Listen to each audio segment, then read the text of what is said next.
please make sure that your browser is off, your YouTube is muted or off.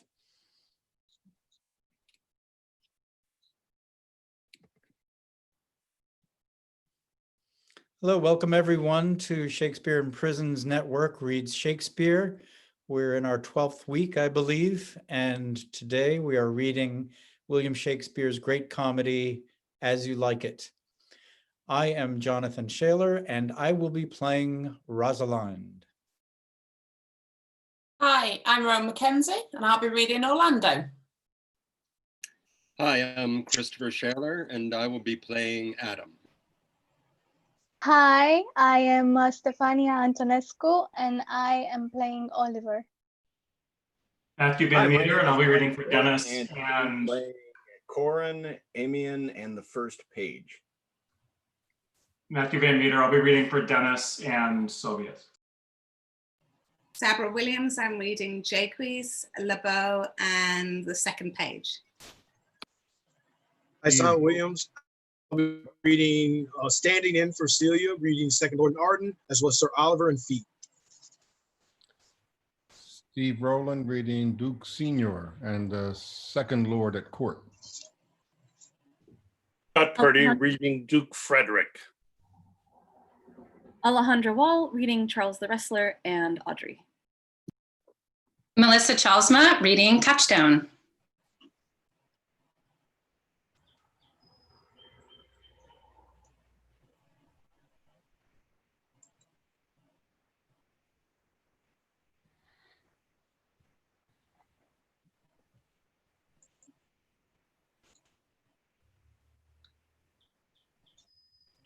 Act 1, Scene 1. As I remember, Adam, it was upon this fashion, bequeathed me by will, but poor 1,000 crowns, and as thou sayest, charge my brother on his blessing to breed me well. And there begins my sadness.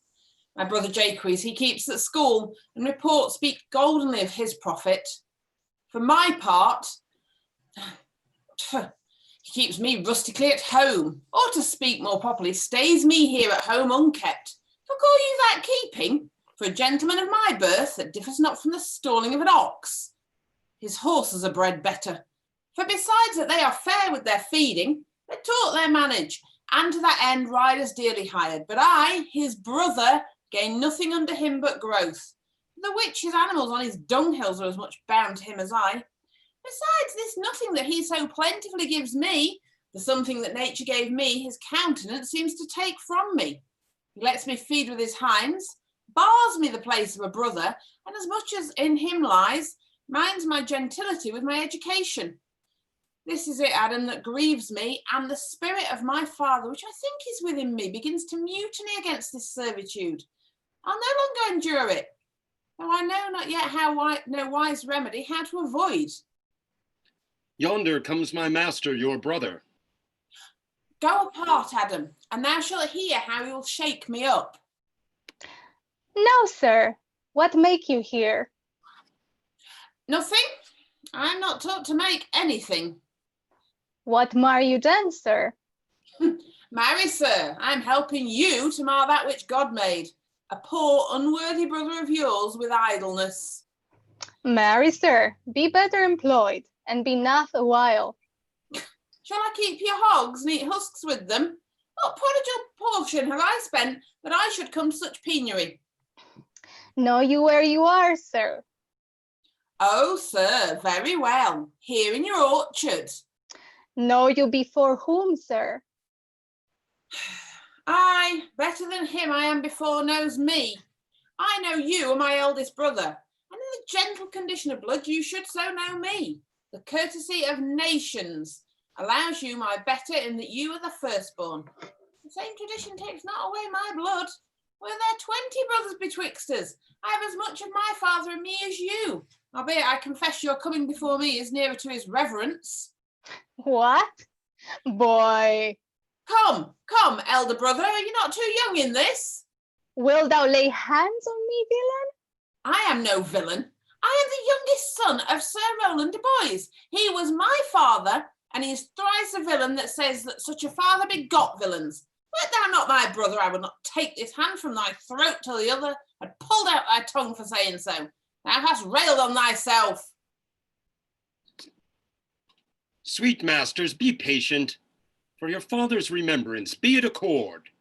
Let me go, I say. I will not till I please. You shall hear me. My father charged you in his will to give me good education. You've trained me like a peasant, obscuring and hiding from me all gentlemanlike qualities. The spirit of my father grows strong in me, and I will no longer endure it. Therefore allow me such exercises as may become a gentleman, or give me the poor lottery my father left me by testament. With that will I go buy my fortunes. And what wilt thou do? Beg, when that is spent. Well, sir, get you in.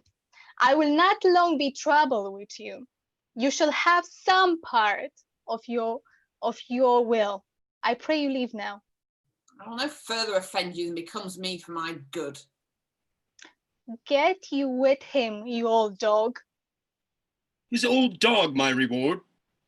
'Tis true, I have lost my teeth in your service. God be with my old master, he would not have spoke such a word. Is it even so?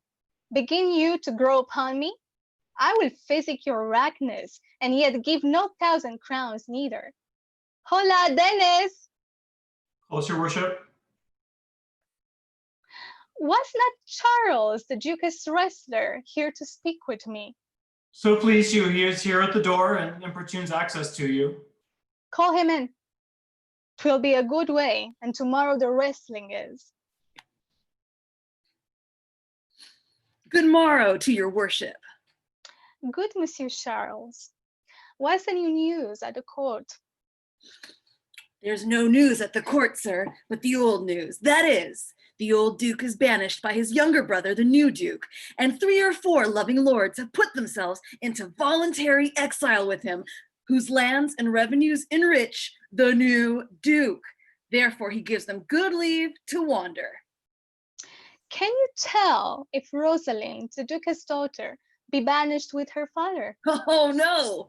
For the Duke's daughter, her cousin, so loves her, being ever from their cradles bred together, that she would have followed her exile or have died to stay behind her. She is at the court, and no less beloved of her uncle than his own daughter, and never 2 ladies loved as they do. Where will the old Duke live? They say he is already in the forest of Arden, and a many merry men with him, and there they live like the old Robin Hood of England. They say many young gentlemen flock to him every day, and fleet the time carelessly, as they did in the golden world. What?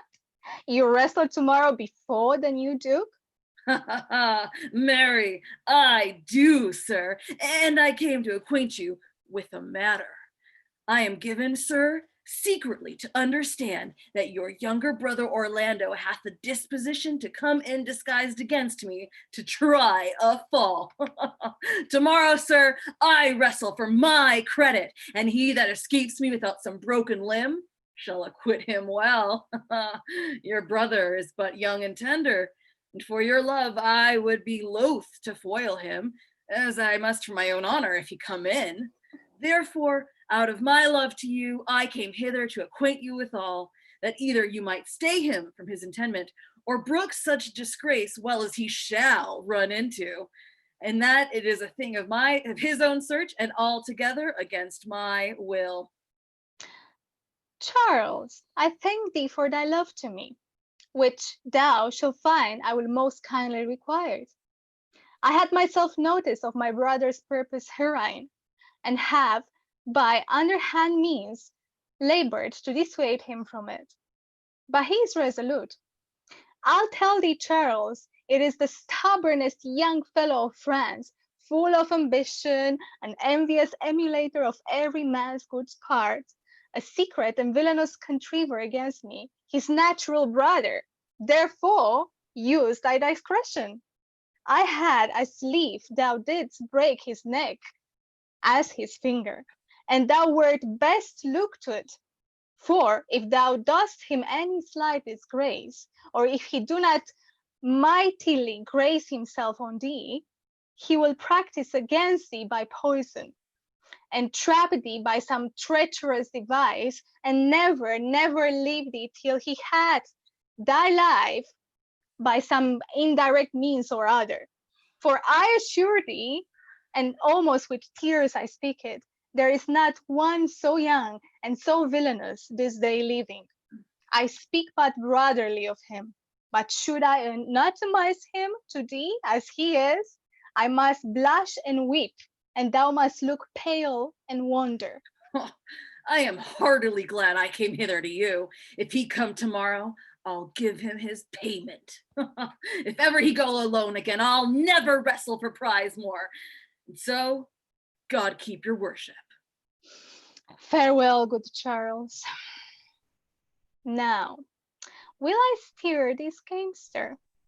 I hope I shall see an end of him, for my soul, yet I know now why, hates nothing more than he.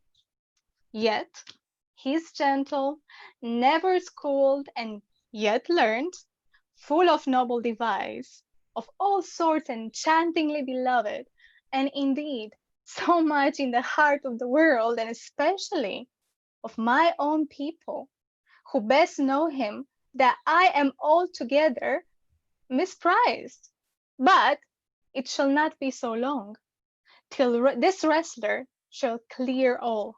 Nothing remains but that I kindle the boy thither, which now I'll go about.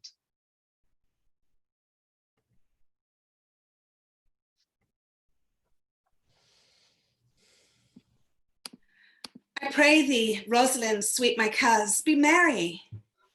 Dear Celia, I show more mirth than I am mistress of, and would you yet I were merrier. Unless you could teach me to forget a banished father, you must not learn me how to remember any extraordinary pleasure.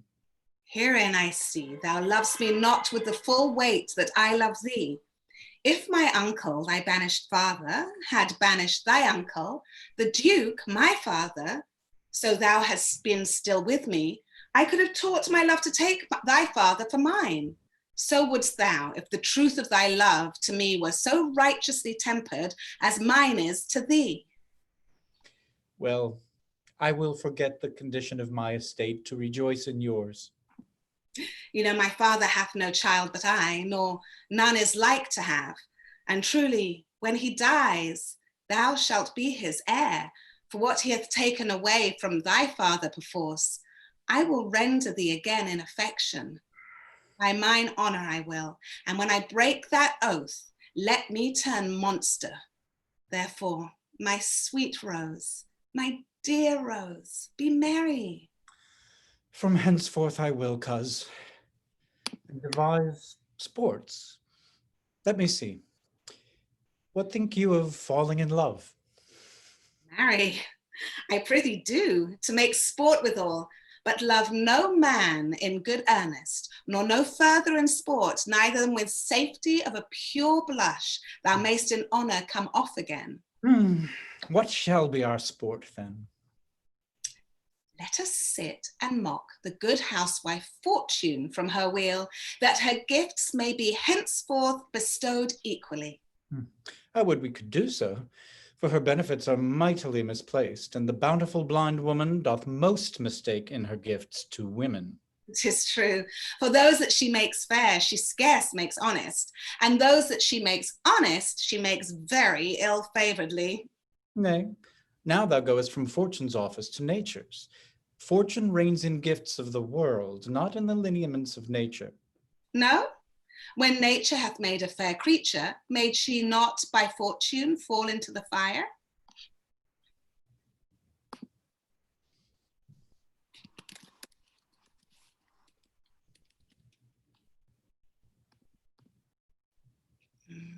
Indeed, there is fortune too hard for nature, when fortune makes nature's natural the cutter off of nature's wit. Peradventure, this is not fortune's work neither, but nature's, who perceiveth our natural wits too dull to reason of such goddesses, and hath sent this natural for our whetstone. For always the dullness of the fool is the whetstone of the wits. How now, wit, whither wander you? I'm having problems hearing you, Wit. Mistress, you must come away to your father. Were you made the messenger? No, by mine honor, but I was bid to come for you. Where What? learned you that oath, fool? Of a certain knight that swore by his honor that they were good pancakes, and swore by his honor the mustard was not. Now I'll stand to it. The pancakes were not, and the mustard was good. And yet, was not the knight forsworn? How prove you that in the great heap of your knowledge? Aye, marry, now unmuzzle your wisdom. Stand you both forth now, stroke your chins, and swear by your beards that I am a knave. By our beards, if we had them, thou art. By my knavery, if I had it, then I were. But if you swear by that that is not, you are not forsworn. No more was this knight swearing by his honor, for he never had any. Or if he had sworn it away before he ever saw those pancakes or that mustard. Prithee, who's that thou meanst? One that old Frederick, your father, loves. My father's love is enough to honor him. Enough. Speak no more of him. You'll be whipped for taxation one of these days. The more pity that fools may not speak wisely what wise men do foolishly. By my troth, thou sayest true. For since the little wit that fools have was silenced, the little foolery that wise men have makes a great show. Here comes Monsieur Le Beau, With his mouth full of news. which he will put on us as pigeons feed their young. Then shall we be news crammed. All the better, we shall be the more marketable. Bonjour, Monsieur Le Beau. What's the news? Fair princess, you have lost much good sport. Oh, sport of what color? What color, madame? How shall I answer you? As wit and fortune will. Or as the destinies decree. Well said, that was laid on with a trowel. Nay, if I keep not my rank.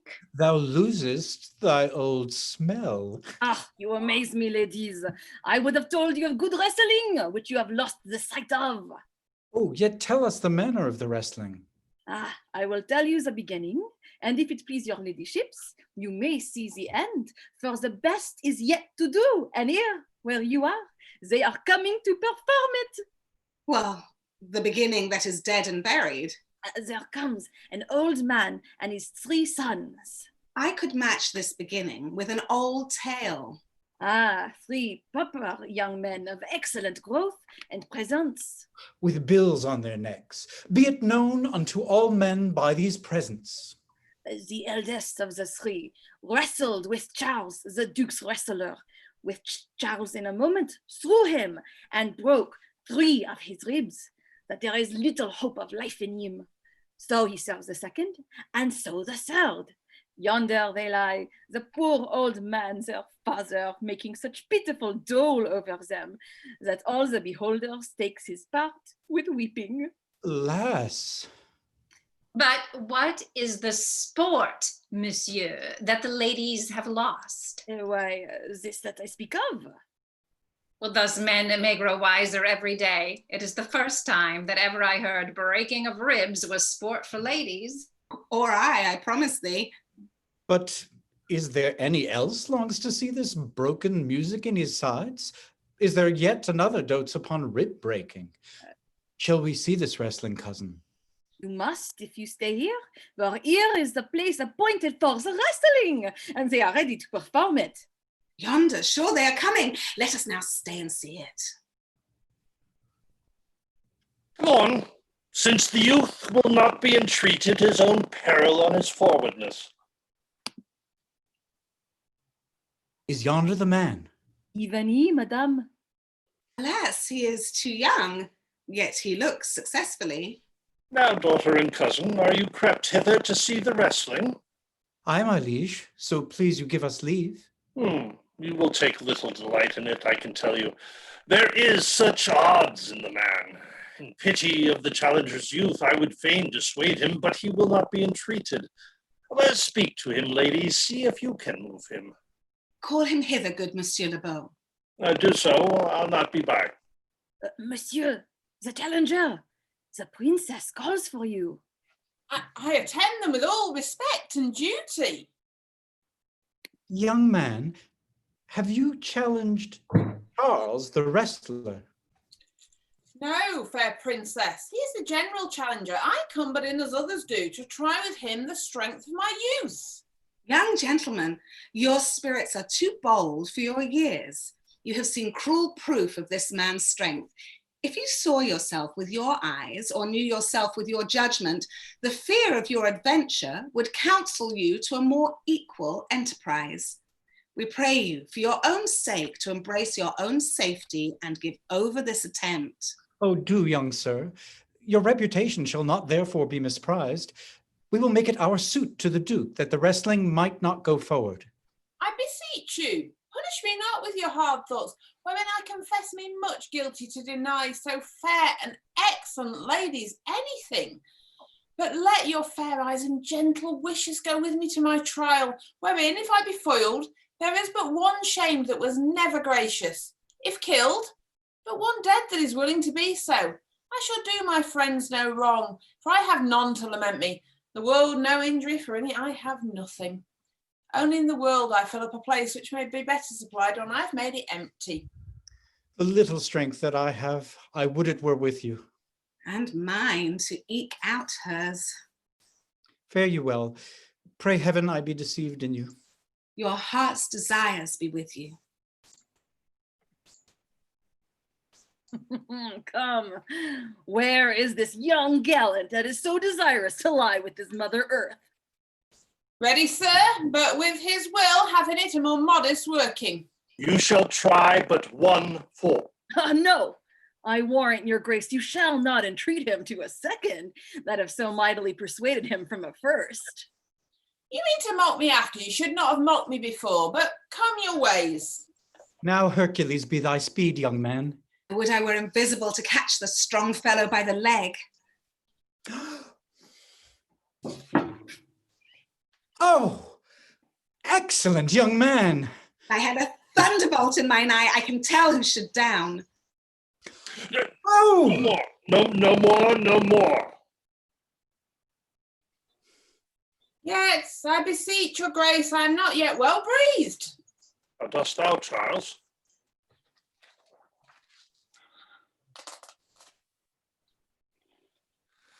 Yeah, bear him away. What is thy name, young man? Orlando, my liege, the youngest son of Sir Roland de Boys. I would thou hadst been son to some man else.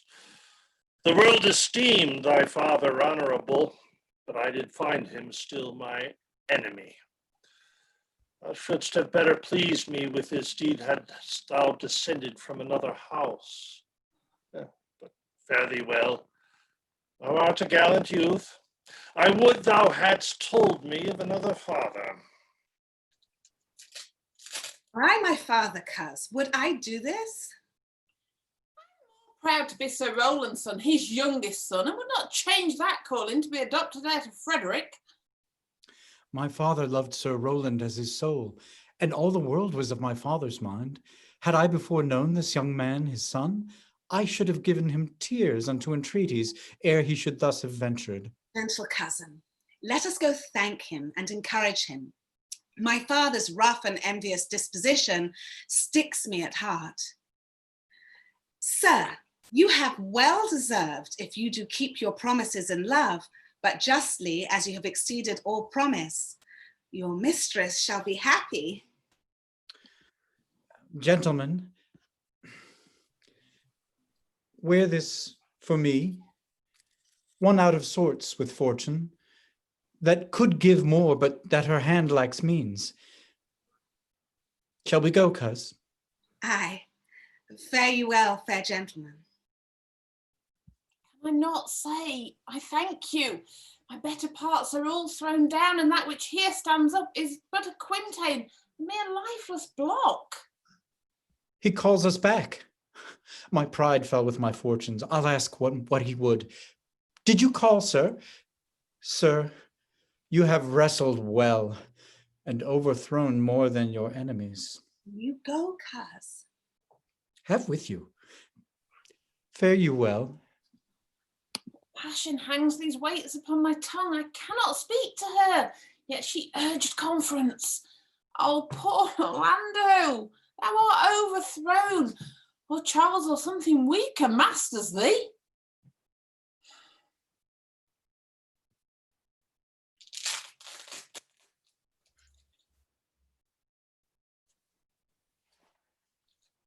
Where is good Monsieur Lebeau?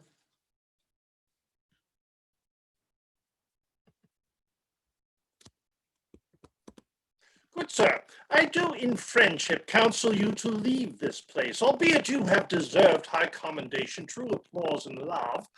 Yet such is now the Duke's condition that he must contours all that you have done.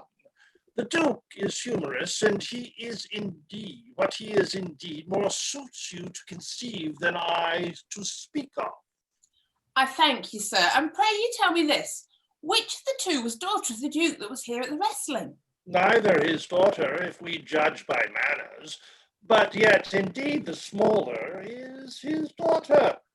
The other is daughter to the banished Duke, and here detained by her usurping uncle to keep his daughter company, who loves dearer than the natural bond of sisters. But I can tell you that of late this Duke hath ta'en displeasure against his gentle niece, grounded upon no other arguments but that the people praise her for her virtues, and pity her for her good father's sake. And on my life, his malice against the lady will suddenly break forth. Sir, fare you well. Hereafter, in a better world than this, I shall desire more love and knowledge of you. I rest much bounden to you. Fare you well. Thus must I from the smoke into the smother, from tyrant Duke unto a tyrant brother. But heavenly Rosalind.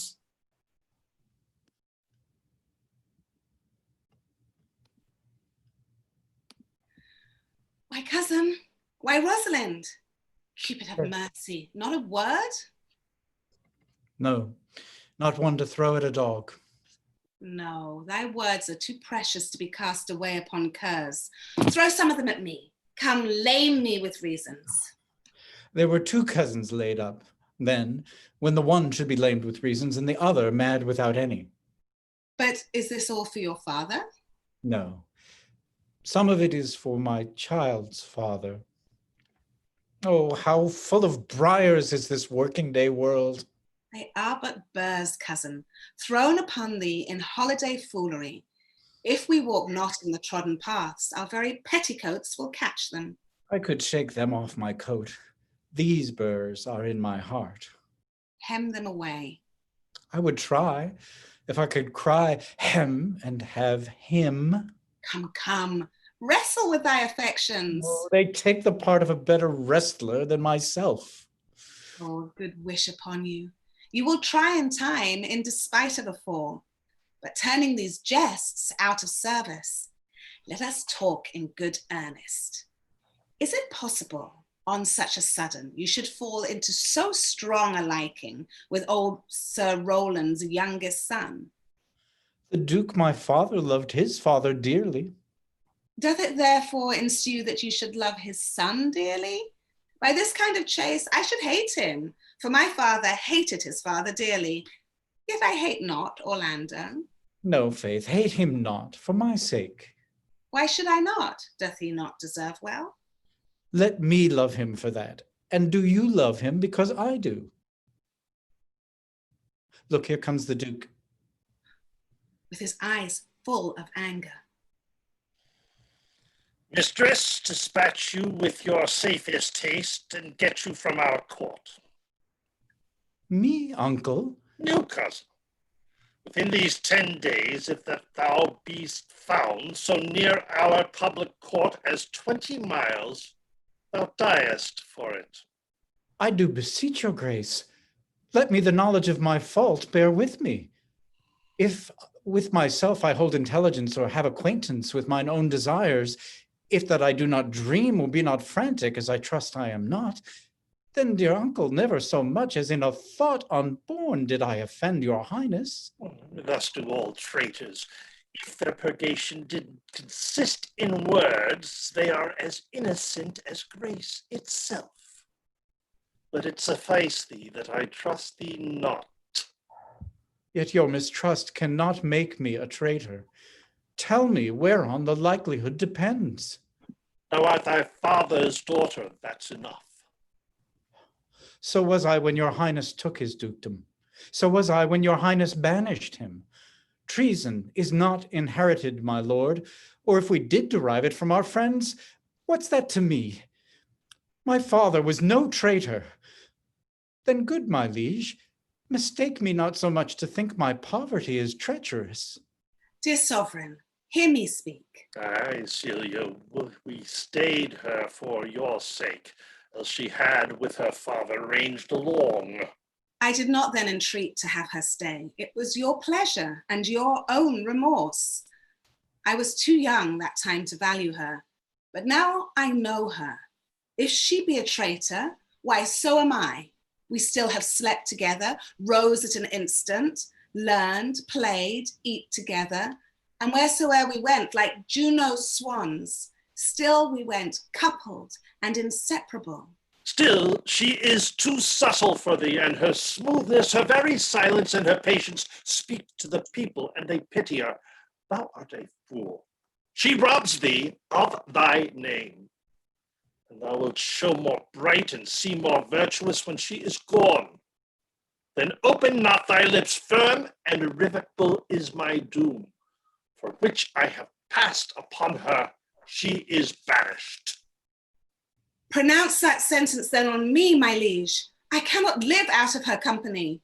You are a fool. You niece, provide yourself. If you outstay the time upon my honor, and in the greatness of my word, you die. Oh, my poor Rosaline, whither wilt thou go? Wilt thou change fathers? I will give thee mine. I charge thee, be not thou more grieved than I am. I have more cause. Thou hast not, cousin. Prithee, be cheerful. Knowest thou not the Duke hath banished me, his daughter? That he hath not. No, hath not? Rosaline lacks then the love which teacheth thee that thou and I am one. Shall we be sundered? Shall we part, sweet girl? No, let my fathers seek another heir. Therefore, devise with me how we may fly, whither to go and what to bear with us. And do not seek to take your change upon you, to bear your griefs yourself and leave me out. For by this heaven, now at our sorrows pale, say what thou canst, I'll go along with thee. Why, whither shall we go? To seek my uncle in the forest of Arden. Alas, what danger will it be to us, maids as we are, to travel forth so far? Beauty provoketh thieves sooner than gold. I'll put myself in poor and mean attire, and with a kind of umber smirch my face. The like do you. So shall we pass along and never stir assailants. Were it not better, because that I am more than common tall, that I did suit me all points like a man? A gallant curtal axe upon my thigh, a boar spear in my hand, and in my heart lie there what hidden women's fear their will. We'll have a swashing and a martial outside, as many other mannish cowards have that do outface it with their semblances. What shall I call thee when thou art a man? I'll have no worse a name than Jove's own page, and therefore look you call me Ganymede. But what will you be called? Something that have a reference to my state. No longer Celia, but Aliena. But cousin, what if we essayed to steal the clownish fool out of your father's court? Would he not be a comfort to our travel? He'll go along o'er the wide world with me. Leave me alone to woo him. Let's away and get our jewels and our wealth together. devise the fittest time and safest way to hide us from pursuit that will be made after my flight. Now go we in content to liberty and not to banishment.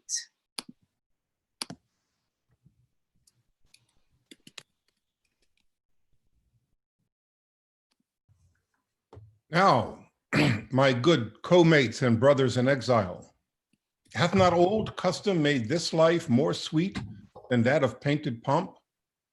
Are not these woods more free from peril than the envious court? Here we feel not the penalty of Adam, the season's difference as the icy fang and churlish chiding of the winter's wind, which when it bites and blows upon my body, even till I shrink with cold, I smile and say, this is no flattery. These are counselors that feelingly persuade me what I am. Sweet are the uses of adversity, which, like the toad, ugly and venomous, wears yet a precious jewel in his head.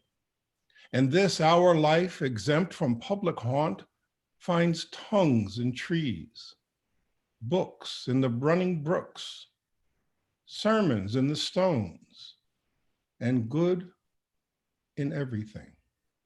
I would not change it. Happy is your grace that can translate the stubbornness of fortune into so quiet and so sweet a style. Come, shall we go and kill us venison?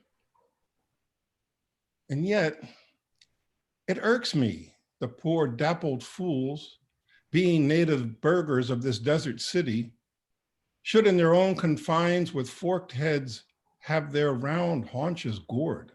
Indeed, my lord, the melancholy Jacques grieves at that, and in that kind swears you do more usurp than doth your brother that hath banished you. Today, my lord of Emians and myself did steal behind him as he lay along under an oak, whose antique root peeps out upon the brook that brawls along this wood, to the which place a poor sequestered stag, that from the hunter's aim had ta'en a hurt, did come to languish. And indeed, my lord, the wretched animal heaved forth such groans that their discharge did stretch his leathern coat almost to bursting, and the big round tears coursed one another down his innocent nose in piteous chase. And thus the hairy fool, much marked of the melancholy Jacques, stood on the extremest verge of the swift brook, augmenting it with tears. But what said Jacques? Did he not moralize this spectacle? Oh yes, in 1,000 smiles. First, for his weeping into the needless stream. Poor dear, quoth he, thou makest a testament as worldlings do, giving thy sum more to which that had too much, than being there alone, left and abandoned of his velvet friends. 'Tis right, quoth he, thus misery doth part the flux of company. Anon a careless herd, full of the pasture, jumps along by him and never stays to greet him. Ah, quoth Jacques, sweep on, you fat and greasy citizens, till just the fashion. Wherefore do you look upon that poor and broken bankrupt there? Invectively he pierces through the body of country, city, court, yea, and of this our life, swearing that we are mere usurpers, tyrants, and what's worse, to fright the animals and to kill them up in their assigned and native dwelling place. And did you leave him in this contemplation? We did, my lord, weeping and commenting upon the sobbing deer. Show me the place. I love to cope him in these sullen fits, for then he's full of matter. I'll bring you to him straight.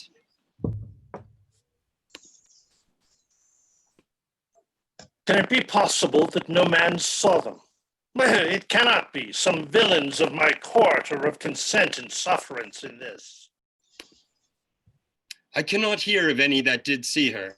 The ladies, her attendants of her chamber, saw her abed, and in the morning early they found the bed untreasured of their mistress. My lord. My lord, the Romish clown at whom so oft your grace was wont to laugh is also missing. Hesperia, the princess's gentlewoman, confesses that she secretly overheard your daughter and her cousin much commend their parts and graces of the wrestler that did but lately foil the sinewy Charles. And she believes wherever they are gone, that youth is surely in their company. Send to his brother. Fetch that gallant hither. If he be absent, bring his brother to me. Make him find him. Do this suddenly, and let not search and inquisition quail to bring again these foolish runaways.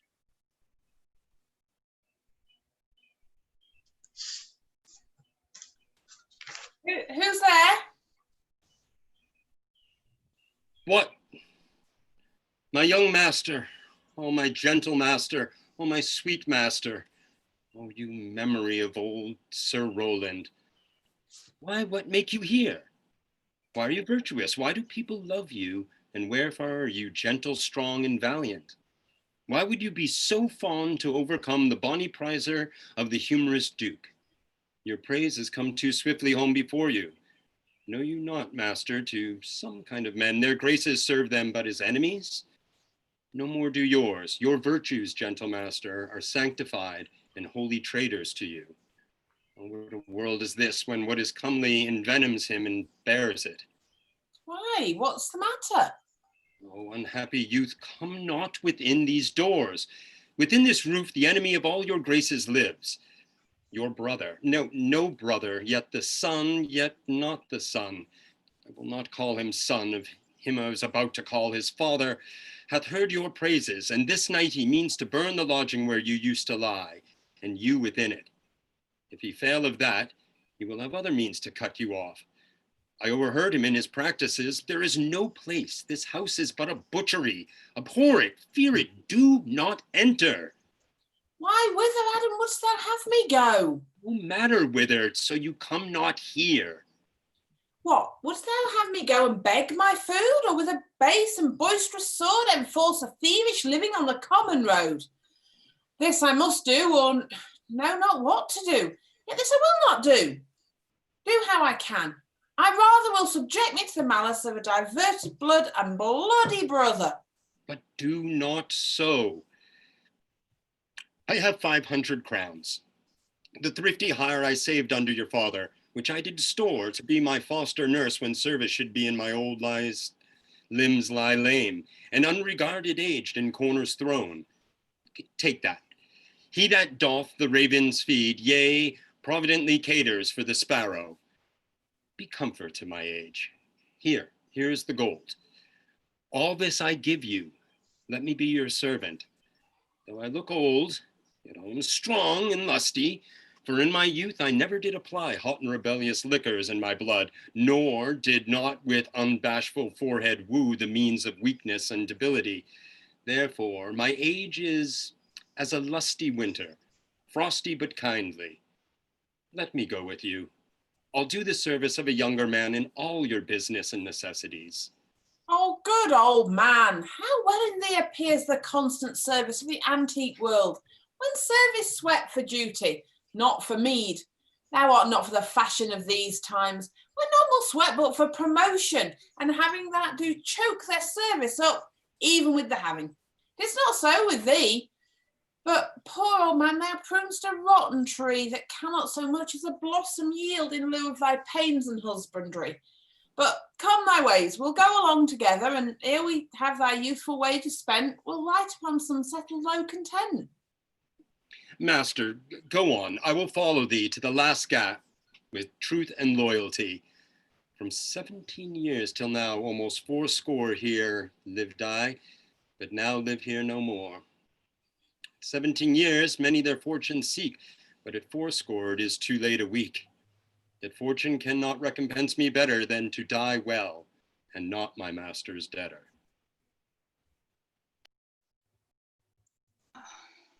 Oh, Jupiter, how weary are my spirits.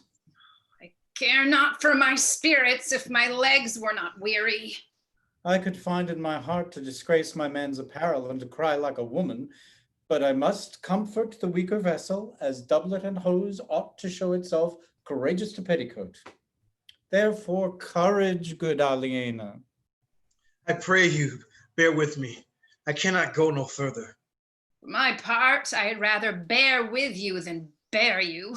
Yet I should bear no cross if I did bear you, for I think you have no money in your purse. Well, This is the forest of Arden. Now I am in Arden, the more fool I. When I was at home, I was in a better place, but travelers must be content. Aye, be so good, Touchstone. Look who comes here, a young man and an old in solemn talk. That is the way to make her scorn you still. Oh, Corin, that thou knewest how I do love her. I partly guess, for I have loved her ere now. Oh, no, Corin, being old, thou canst not guess. Though in thy youth thou wast as true a lover as ever sighed upon a midnight pillow, but if thy love were ever like to mine, as sure I think did never man love so. How many actions most ridiculous hadst thou been drawn to by thy fantasy? Into 1,000 that I have forgotten. Oh, thou didst then never love so heartily, if thou rememberedst not the slightest folly that ever love did make thee run to, thou hast not loved. Or if thou hast not sat, as I do now, wearing thy hero and thy mistress's praise, thou hast not loved. Or if thou hast not broke from company abruptly as my passion now makes me, thou hast not loved. Oh, Phoebe, Phoebe, Phoebe. Alas, poor shepherd. Searching of thy wound, I have by hard adventure found mine own. And I mine. I remember when I was in love, I broke my sword upon a stone and bid him take that for coming a night to Jane's smile. And I remember the kissing of her battler and the cow's dugs that her pretty chopped hands had milked. And I remember the wooing of a peas cod instead of her, from whom I took 2 cods, and giving her them again, said with weeping tears, wear these for my sake. We are true lovers, run into strange capers. But as is all mortal in nature, so is all nature in love, mortal in folly. Thou speakest wiser than thou art ware of. Nay, I shall never be ware of mine own wit till I break my shins against it. Jove, Jove, this shepherd's passion is much upon my fashion. And mine, but it grows something stale with me.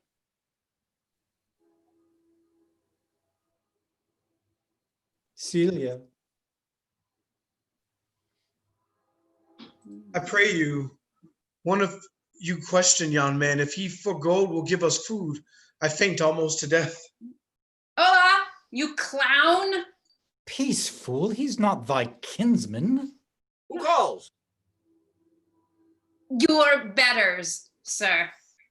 Else they are very wretched. Peace, I say. Good even to you, friend. And to you, gentle sir, and to you all. I prithee, shepherd, if that love or gold can in this desert place by entertainment bring us where we may rest ourselves and feed. Here's a young maid with travel much oppressed and faints for succor. Fair sir, I pity her, and wish for her sake more than for mine own. My fortunes were more able to relieve her. But I am a shepherd to another man, and do not shear the fleeces that I graze. My master is of churlish disposition, and little recks to find the way to heaven by doing deeds of hospitality. Besides, his coat, his flocks, and bounds of feed are now on sale and at our sheepcote now. By reason of his absence, there is nothing that you will feed him. But what is, come see, and in my voice most welcome shall you be. What is he that shall buy his flock and pasture? That young swain that you saw here but erewhile, that little cares for buying anything. I pray thee, if it stand with honesty, buy thou the cottage, pasture, and the flock, and thou shalt have to pay for it of us. And we will mend thy wages. I like this place and willingly could waste my time in it. Assuredly the thing is to be sold. Go with me. If you like upon report the soil, the profit, and this kind of life, I will your very faithful feeder be, and buy it with your gold, right suddenly.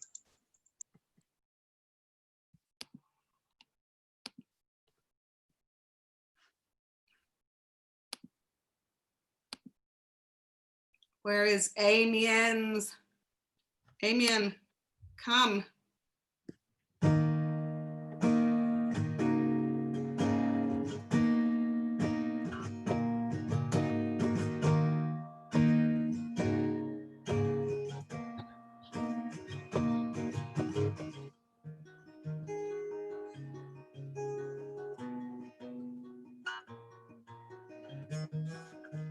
Under the greenwood tree, who loves to lie with me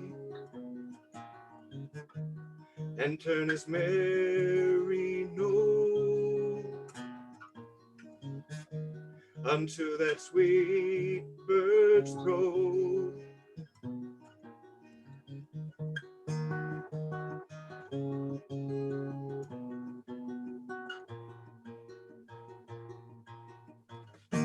Come hither, come hither, come hither, come hither, come hither, come hither. Here shall he see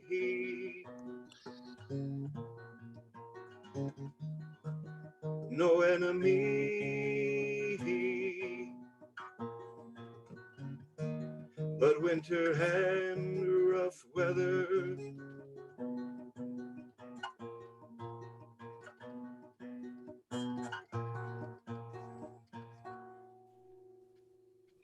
More, prithee more. It will make you melancholy, Monsieur Jacques. I thank it. More, prithee, more. I can suck melancholy out of a song as a weasel sucks eggs. More, I prithee, more. My voice is ragged. I know I cannot please you. I do not desire you to please me. I do desire you to sing. Come, more, another stanza. Call you stanzas? What you will, Monsieur Jacques. Nay, I care not for their names. They owe me nothing. Will you sing? More at your request than to please myself. Well then, if ever I thank any man, I'll thank you. But that they call compliment is like the encounter of two dog apes. And when a man thanks me heartily, methinks I have given him a penny, and he renders me the beggarly thanks. Come, sing. And you that will not, hold your tongues. Well, I'll end the song. Sirs, cover the while. The Duke will drink under this tree. He hath been all this day to look you. And I have been all this day to avoid him.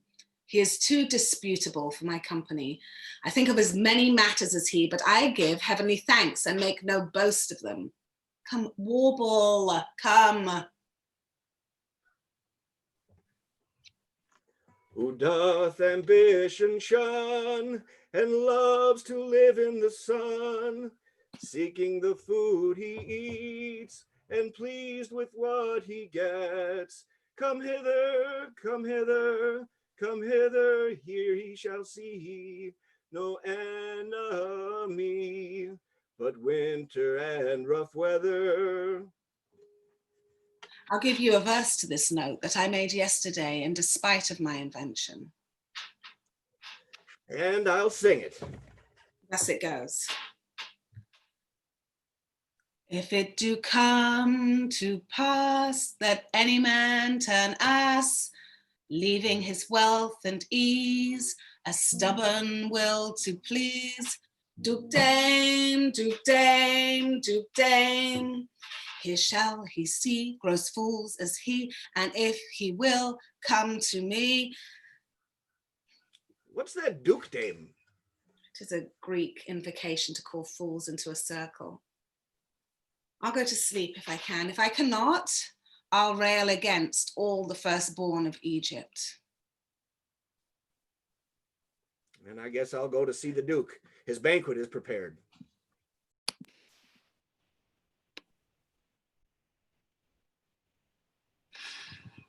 Dear master, I can go no further. Oh, I die for food. Here lie I down and measure out my grave. Farewell, kind master. Why? How now? Adam, no greater heart in thee. Live a little, comfort a little, cheer thyself a little. If this uncouth forest yield anything savage, I will either be food for it or bring it for food to thee.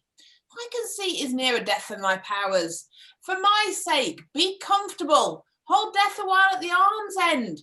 I will be here with thee presently, and if I bring thee not something to eat, I will give thee leave to die. But if thou diest before I come, thou art a mockery of my labour. Well said. Thou look'st cheerly, and I'll be with thee quickly. Yet thou liest in the bleak air. Come, I'll bear thee to some shelter, and thou shalt not die for lack of dinner. Live anything in this desert. Cheerly, good Adam.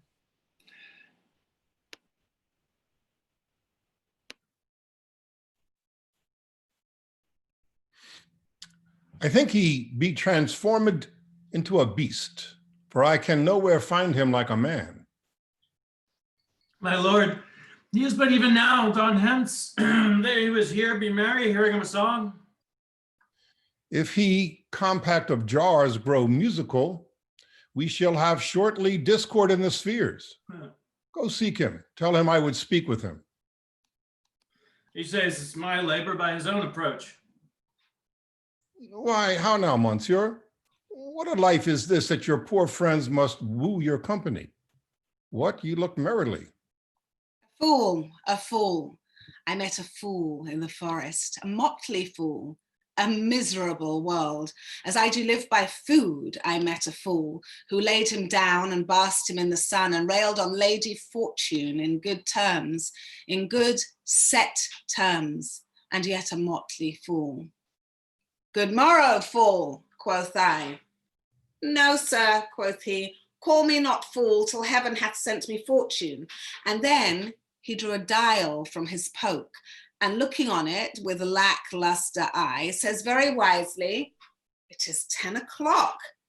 Thus we may see, quoth he, how the world wags.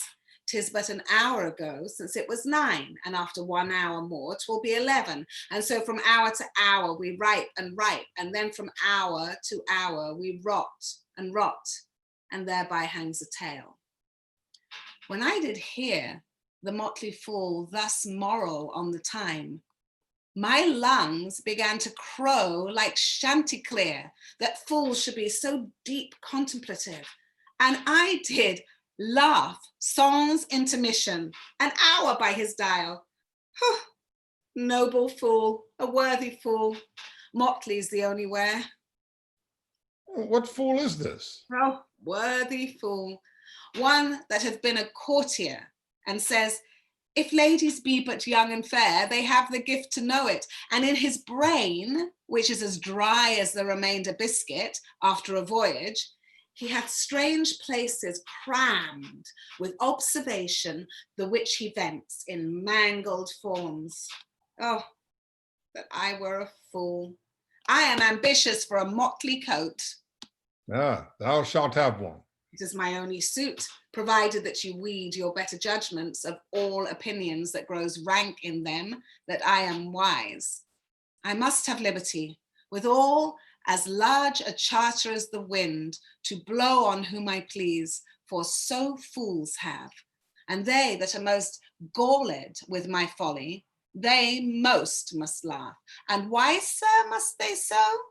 The why is as plain as a way to parish church. He that a fool doth very wisely hit, doth very foolishly, although he be smart, not to seem senseless of the bob. If not, the wise man's folly is anatomized even by the squandering glances of the fool. Invest in me, my motley, give me leave to speak my mind, and I will, through and through, cleanse the foul body of the infected world if they will patiently receive my medicine. Fie on thee, I can tell what thou wouldst do. What? For a counter, would I do but good? Most mischievous foul sin and chiding sin. For thou thyself hast been a libertine, as sensual as the brutish sting itself, and all the embossed sores and headed evils that thou with license of free foot hast caught, wouldst thou disgorge in the general world.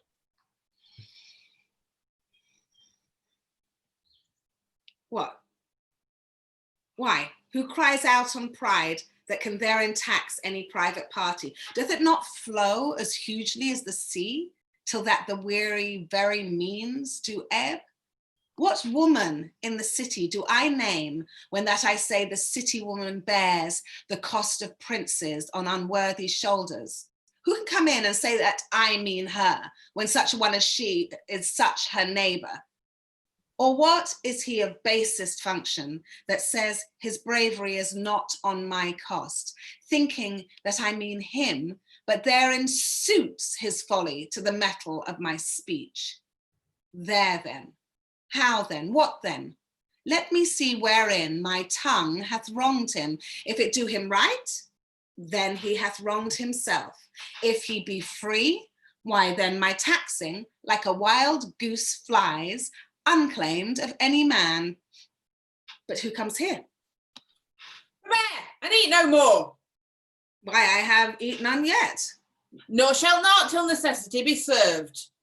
What kind should this cock come of? Art thou thus boldened, man, by thy distress, or else a rude despiser of good manners, that in civility thou seemest so empty? You touch my vein at first. The thorny point of bare distress has ta'en from me the show of smooth civility. Yet I'm inland bred and know some nurture. But forbear, I say, he dies that touches any of this fruit till I and my affairs are answered. And you will not be answered with reason. I must die. What would you have? Your gentleness shall force more than your force move us to gentleness. I almost die for food, and let me have it. Oh, sit down and feed, and welcome to our table. Speak you so gently? Pardon me, I pray you. I thought that all things had been savage here, and therefore I put on the countenance of stern commandment.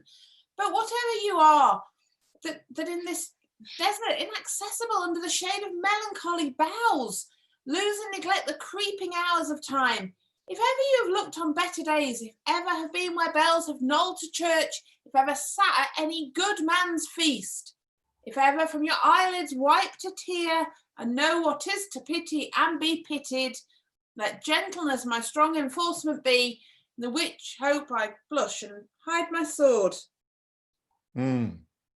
True is it that we had seen better days, and have with holy bell been knolled to church, and sat at good men's feasts and wiped our eyes of drops that sacred pity has engendered.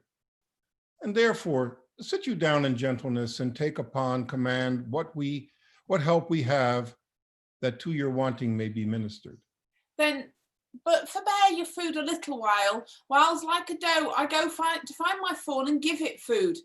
There is an old poor man who after me hath many a weary step limped in pure love, till he be first sufficed, oppressed with two weak evils, age and hunger. I will not touch a bit. Oh, go find him out. We will nothing waste till you return. I thank you, and be blessed for your good comfort. Thou seest we are not all alone unhappy. This wide and universal theater presents more woeful pageants than the scene wherein we play. All the world's a stage, and all the men and women merely players. They have their exits and their entrances, and one man in his time plays many parts, his acts being 7 ages.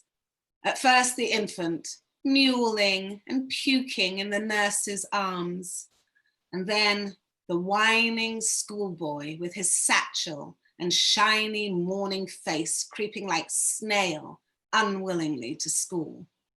And then the lover, sighing like a furnace with a woeful ballad made to his mistress's eyebrow.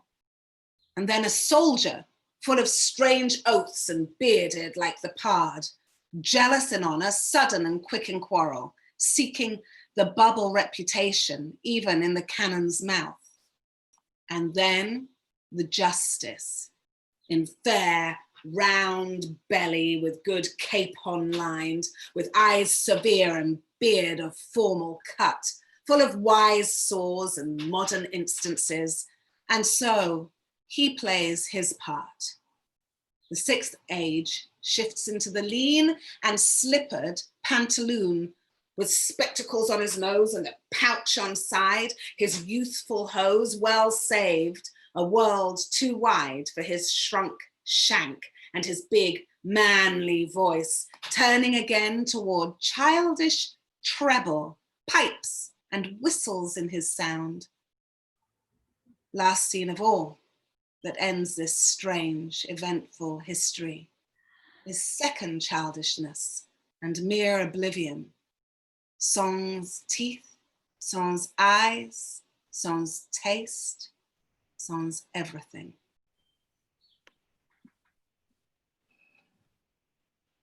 Welcome. Set down your venerable burden and let him feed. I thank you most for him. So had you need. I scarce can speak to thank you for myself.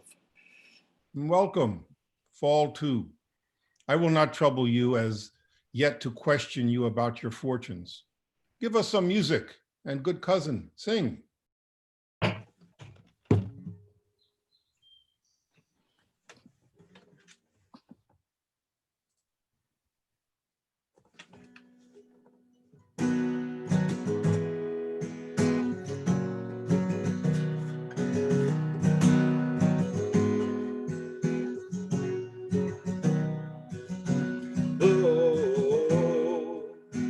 Winter wind, thou art not so unkind as man's ingratitude. Thy tooth is not so keen because thou art not seen, although thy breath be rude. Hi-ho, sing hi-ho to the green holly, most friendly speaking, most loving if holly.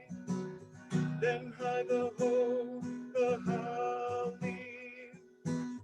This life is most jolly.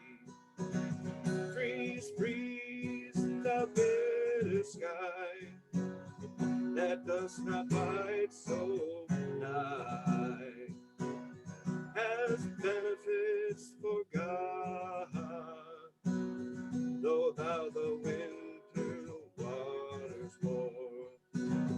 Thy sting is not so sharp, as friend remembered not.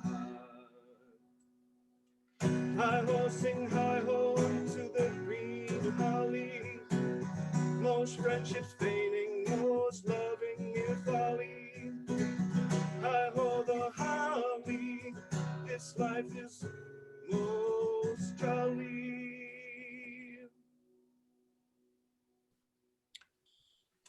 If that you were the good Sir Roland's son, as you have whispered faithfully you were, as mine eye doth his effigies witness, most truly limbed and living in your face, be truly welcome hither. I am the Duke that loved your father. The residue of your fortune, go to my cave and tell me. Good old man, thou art right welcome as thy master is. Support him by the arm. Give me your hand and let me all your fortunes understand.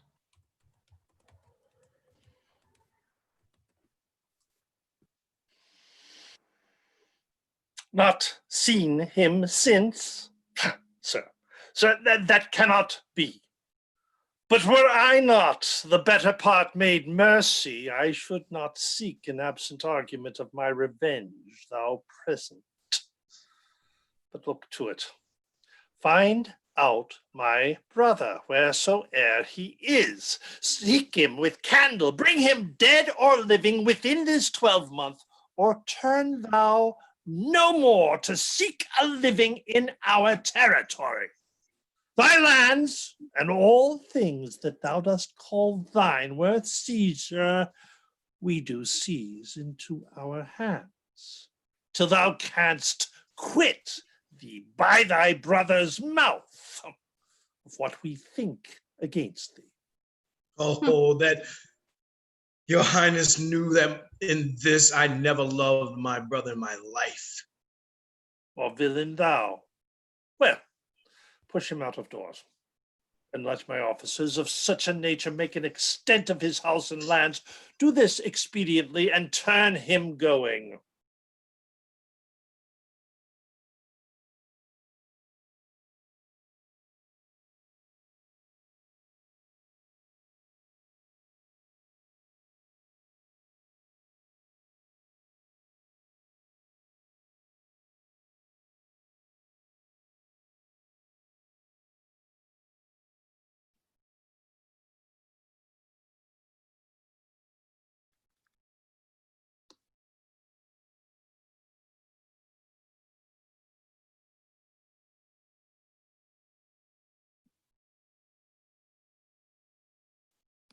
Hang there my verse in witness of my love, and thou, thrice crowned queen of night, survey with thy chaste eye from thy pale sphere above thy huntress's name that my full life doth sway.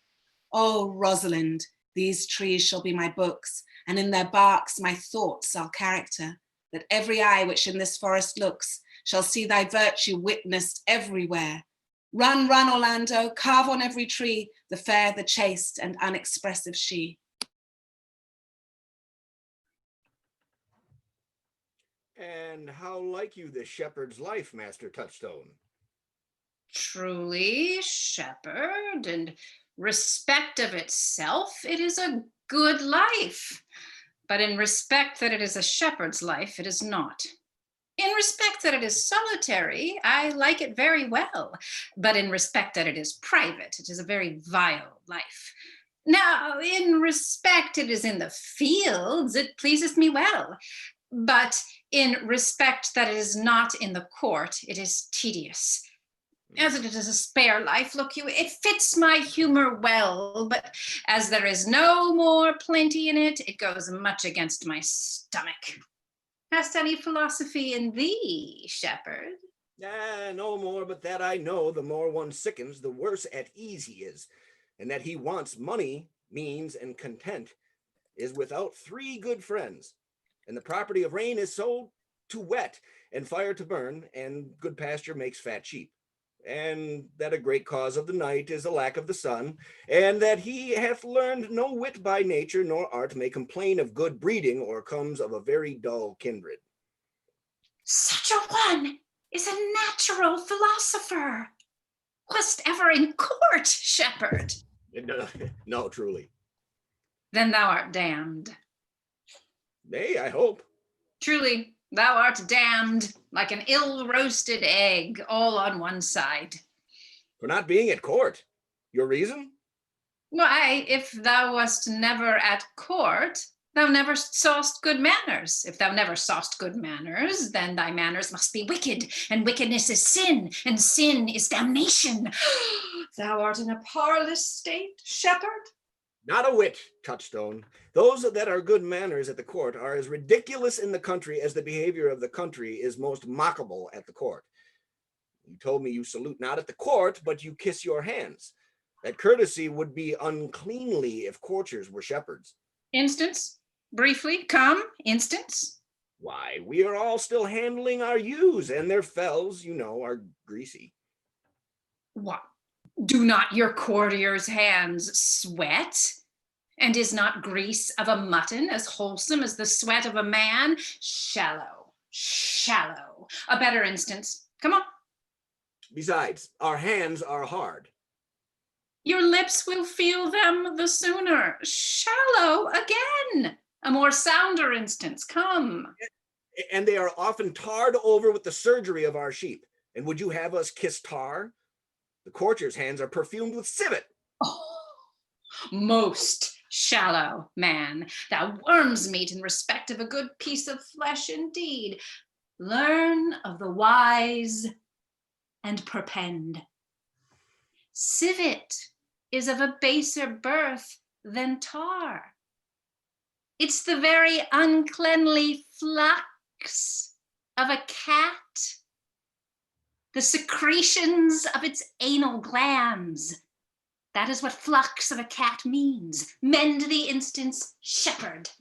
You have too courtly a wit for me. I'll rest. Wilt thou rest, damned? Oh, God help thee, shallow man. God make incision in thee. Thou art raw. Sir, I am a true laborer. I earn that I eat. I get what I wear. Owe no man hate, envy no man's happiness, glad of other men's good. Content with my harm, and the greatest of my pride is to see my ewes graze and my lambs suck. That is another simple sin in you, to bring the ewes and the rams together and to offer to get your living by the copulation of cattle, to be a bawd to a bellwether and to betray a she-lamb of a 12-month to a crooked-pated old cuckoldy ram out of all reasonable match. If thou beest not damned for this, the devil himself will have no shepherds. I cannot see else how thou shouldst escape. Here comes young Master Ganymede, my new mistress's brother. From the east to the west and Hind, no jewel is like Rosaline. Her worth being mounted on the wind, through all the world bears Rosaline.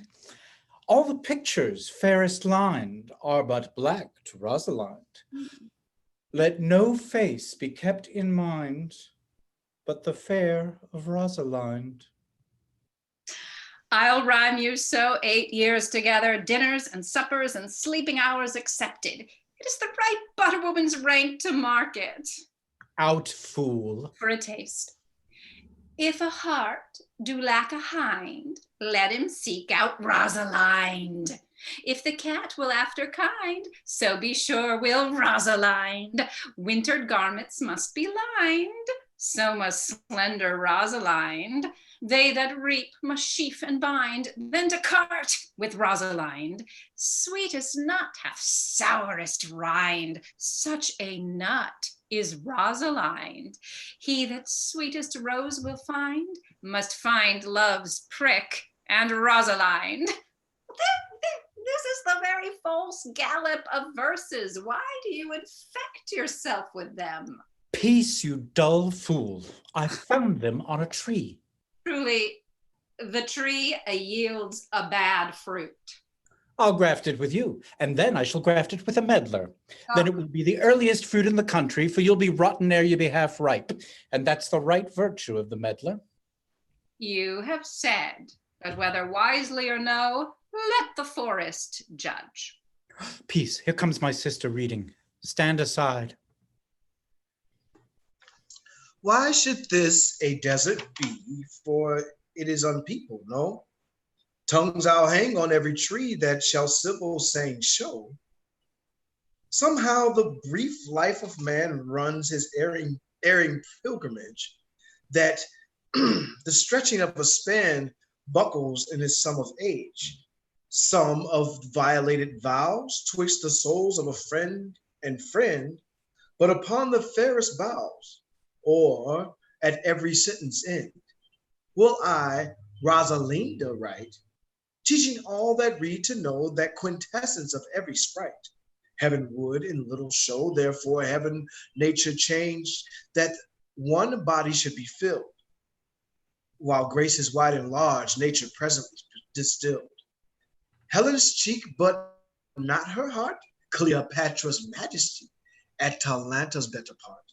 Sad Lucretia's modesty, thus Rosaline of many parts, but heavenly synod was devised of many faces, eyes, and hearts to have the touches dearest prized.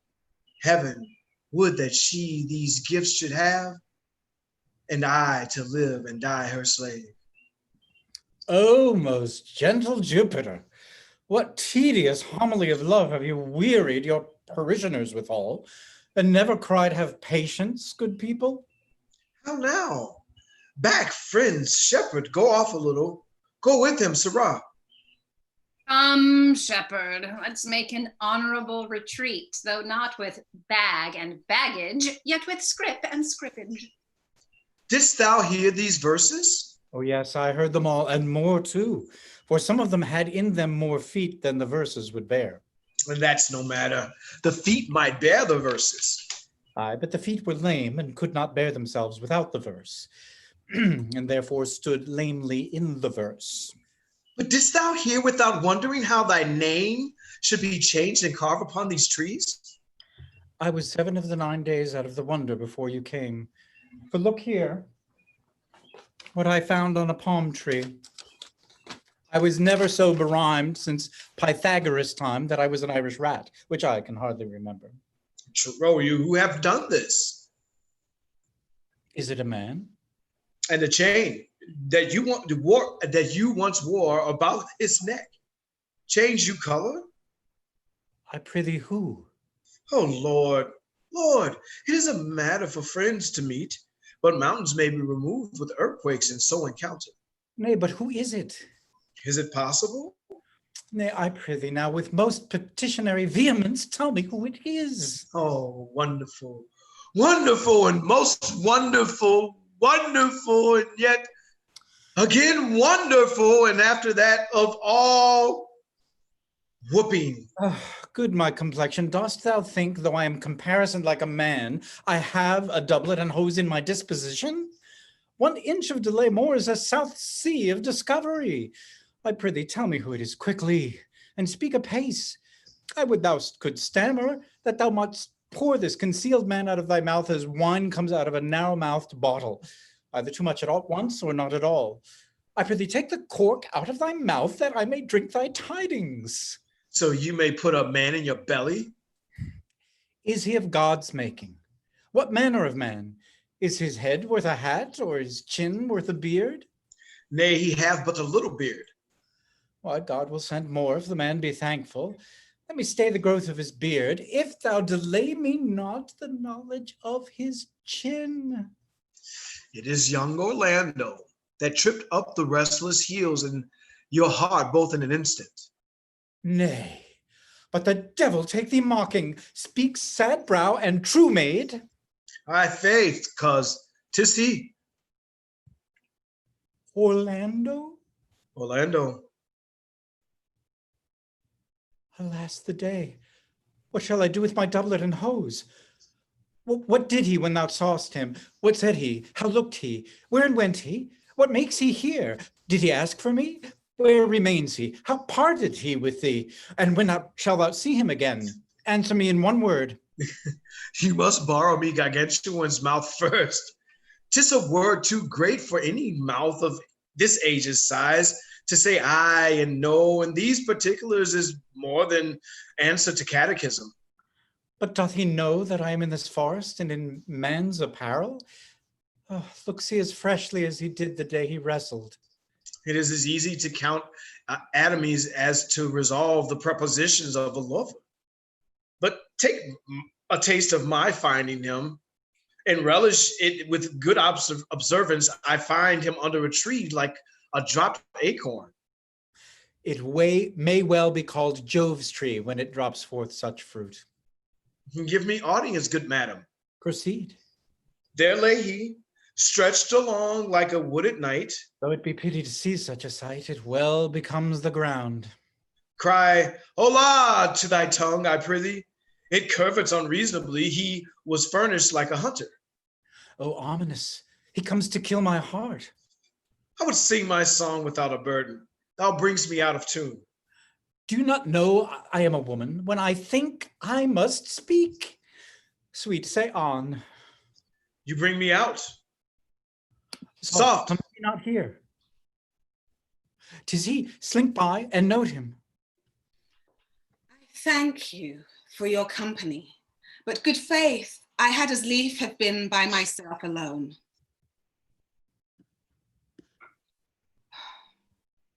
And so had I, but yet for fashion's sake, I thank you too for your society. God be with you. Let's meet as little as we can. I do desire that we may be better strangers. I pray you, mar no more trees with writing love songs in their barks. I pray you, mar no more of my verses with reading them ill-favouredly. Rosalind is your love's name? Yes, just. I do not like her name. There's no thought of pleasing you when she was christened. What stature is she of? Just as high as my heart. You are full of pretty answers. Have you not been acquainted with goldsmiths' wives and conned them out of rings?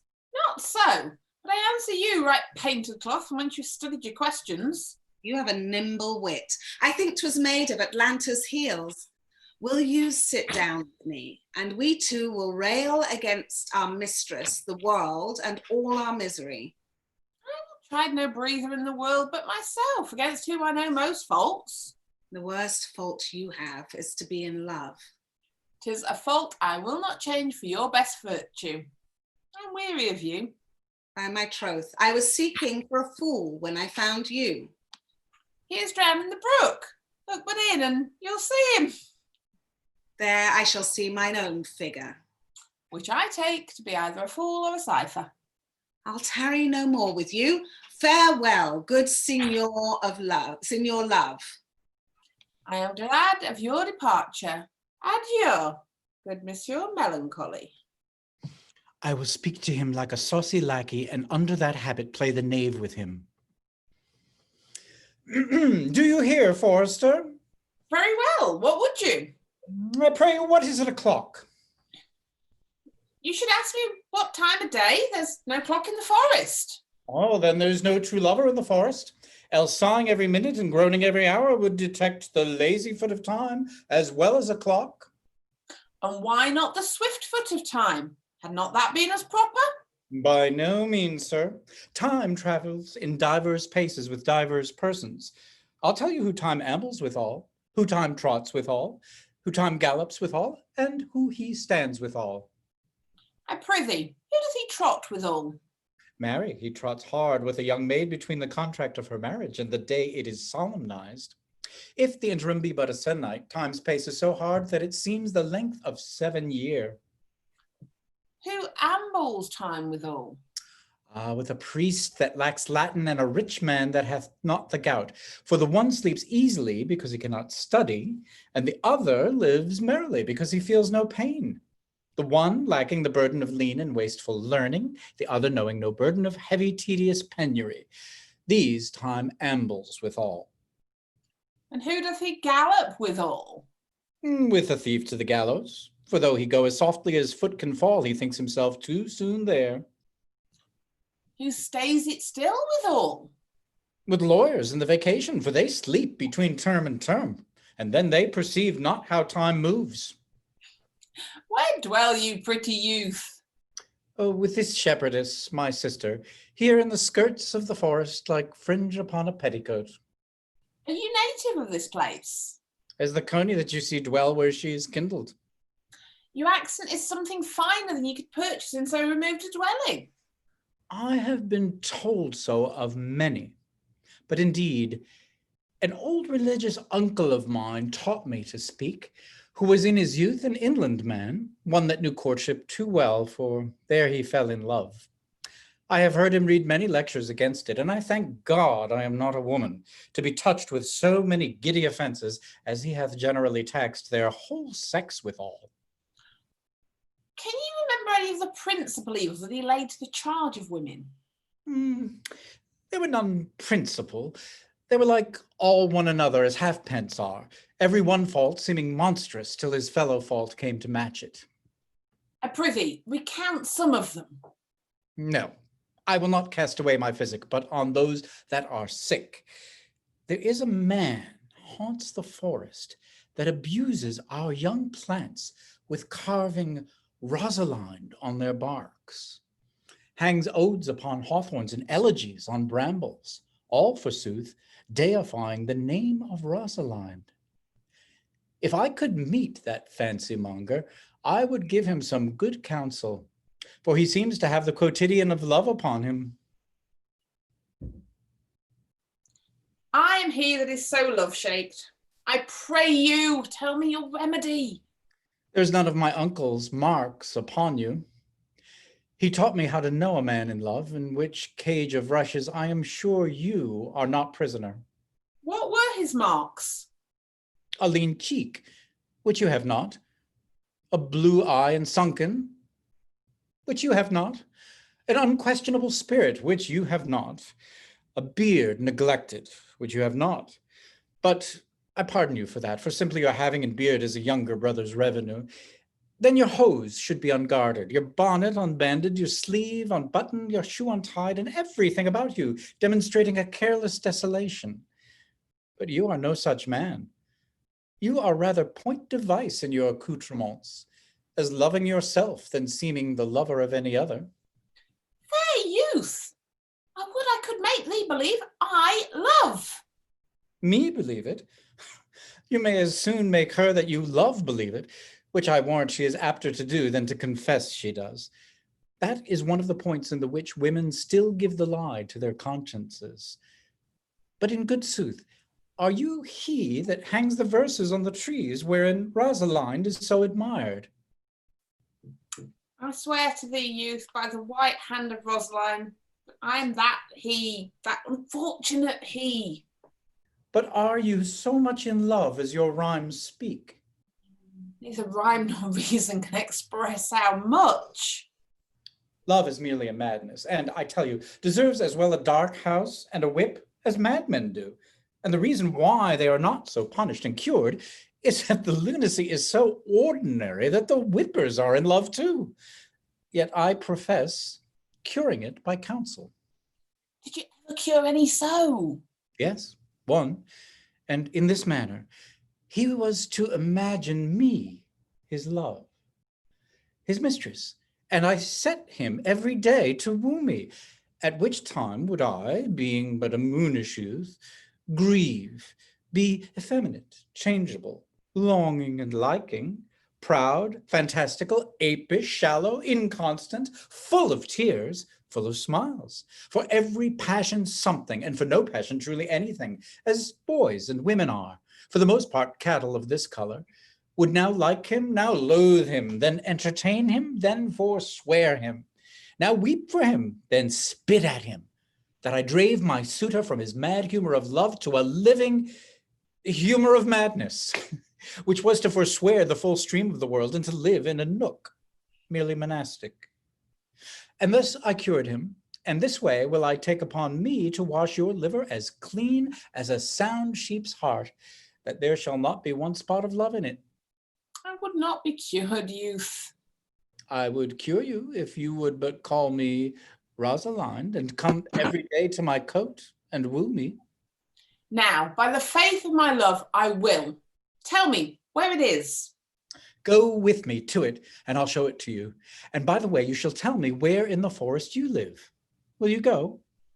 With all my heart, good youth. Nay, you must call me Rosaline. Come, sister, will you go?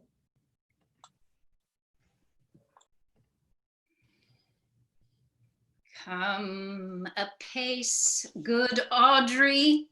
I will fetch up your goats, Audrey. And how, Audrey, am I the man yet? Doth my simple feature content you? Your features, Lord, warrant us. What features? I am here with thee and thy goats, as the most capricious poet, honest Ovid, was among the Goths. Oh, knowledgeable inhabited, oh, knowledge ill inhabited, worse than Job in a thatched house. When a man's verses cannot be understood, nor a man's good wit seconded with the forward child understanding, it strikes a man more dead than a great reckoning and a little room. Truly, I would the gods had made thee poetical. I do not know what poetical is. Is it honest in deed and word? Is it a true thing?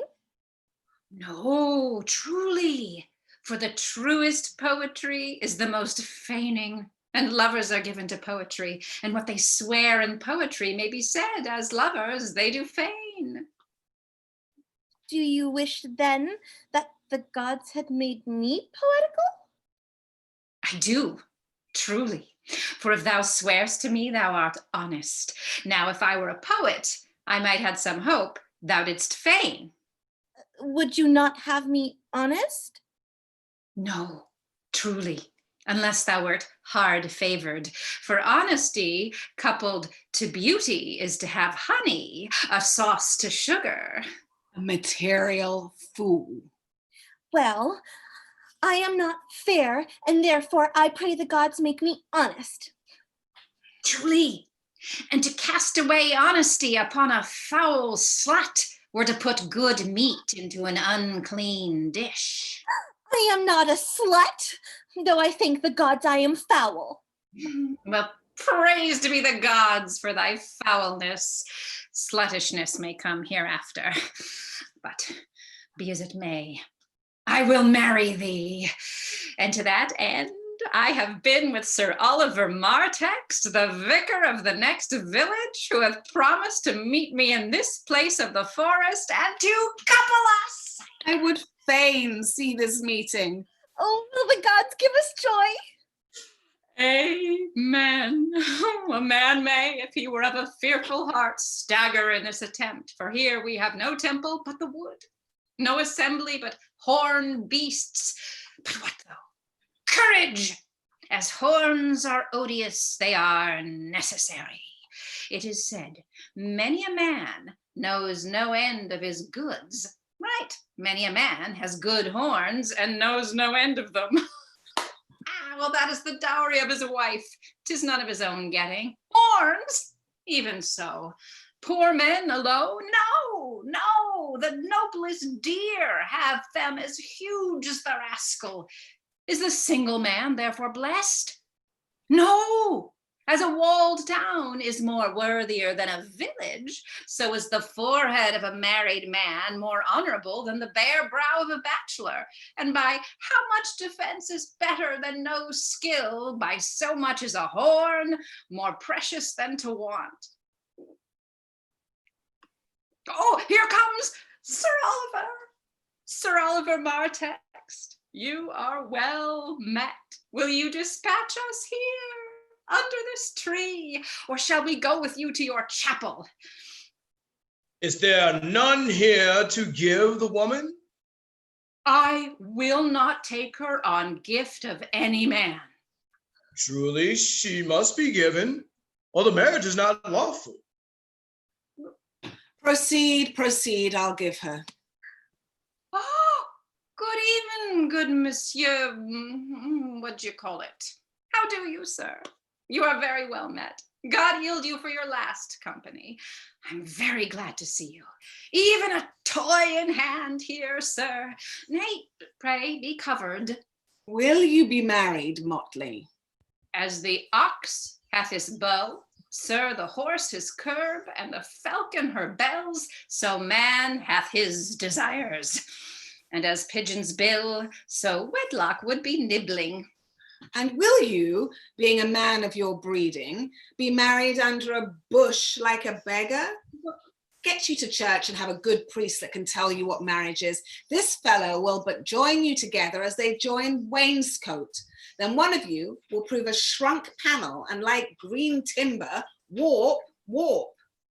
I'm not in the mind, but I were better to be married of him than of another.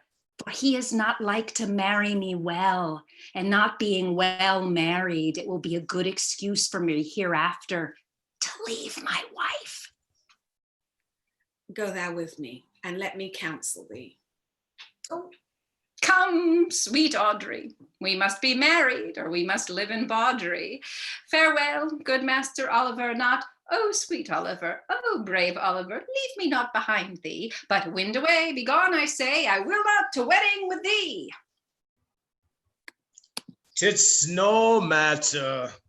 Ne'er a fantastical knave of them all shall flout me out of my calling.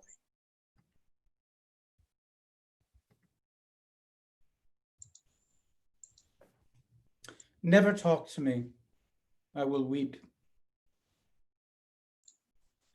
I do prithee, but yet have grace to consider that all tears do not become a man. But have I not cause to weep? As good cause as one would desire, therefore weep. His very hair is of the dissembling color. Something browner than Judas's. Mary, his kisses are Judas's own children. Faith, his hair is of a good color. An excellent color. Your chestnut was ever the only color. And his kissing is as full of sanctity as the touch of holy bread. He hath brought a pair of cast lips of Diana, a nun of winter's sisterhood kisses not more religiously. The very ice of chastity is in them. But why did he swear he would come this morning and comes not? Nay, certainly there is no truth in him. Do you think so? Yes, I think he is not a pig purse nor a horse stealer, but for his verity in love, I do think him as concave as a covered goblet or a worm-eating nut. Not true in love. Yes, when he is in. I think he is not in. You have heard him swear downright he was. Was is not is. Besides, the oath of a lover is no stronger than the word of a tapster. They are both the confiner of false reckonings. He attends here in the forest on the Duke your father. I met the Duke yesterday and had much question with him. He asked me of what parentage I was. I told him of as good as he. So he laughed and let me go. Oh, but what talk we of fathers when there is such a man as Orlando? Oh, that's a brave man.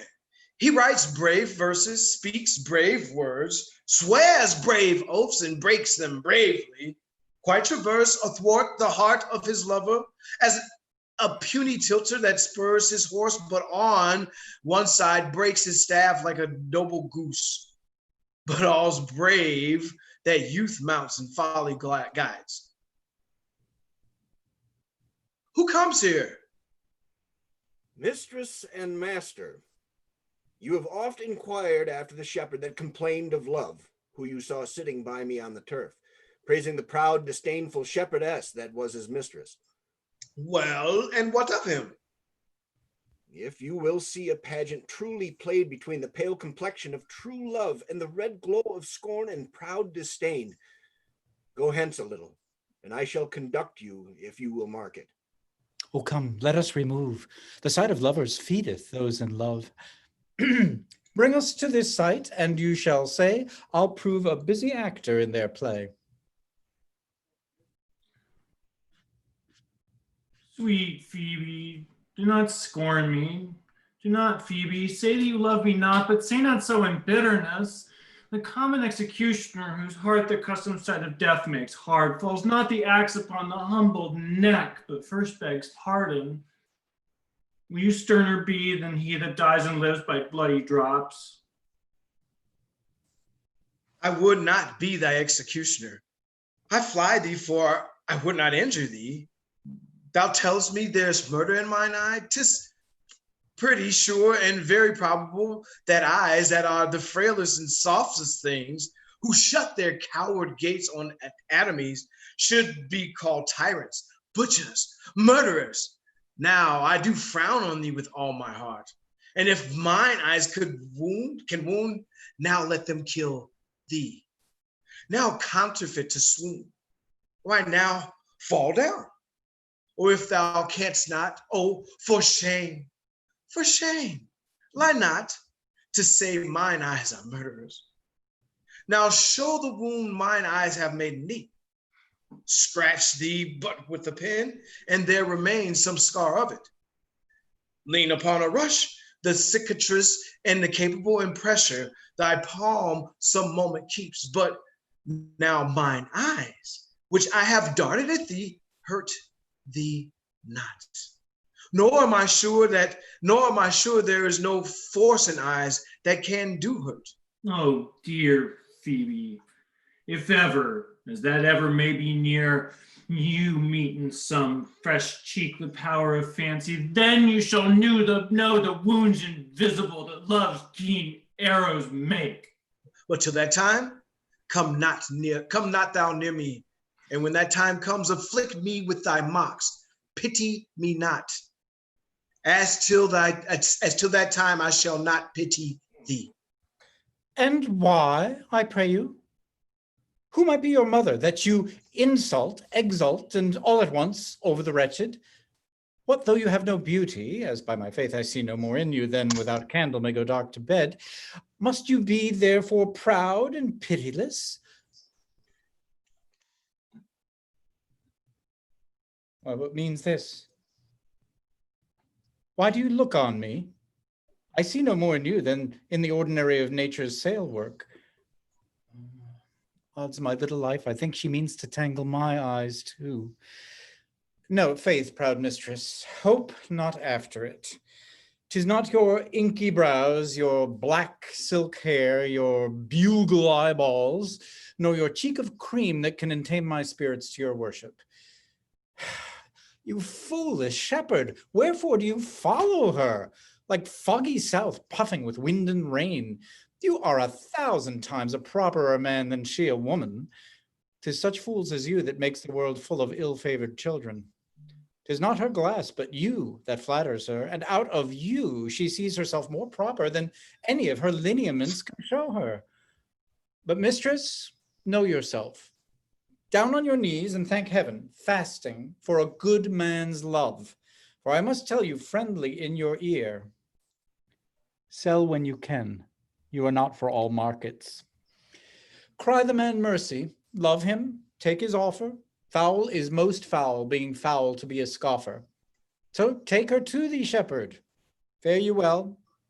Sweet youth, I pray you chide a year together. I had rather hear you chide than this man's woo.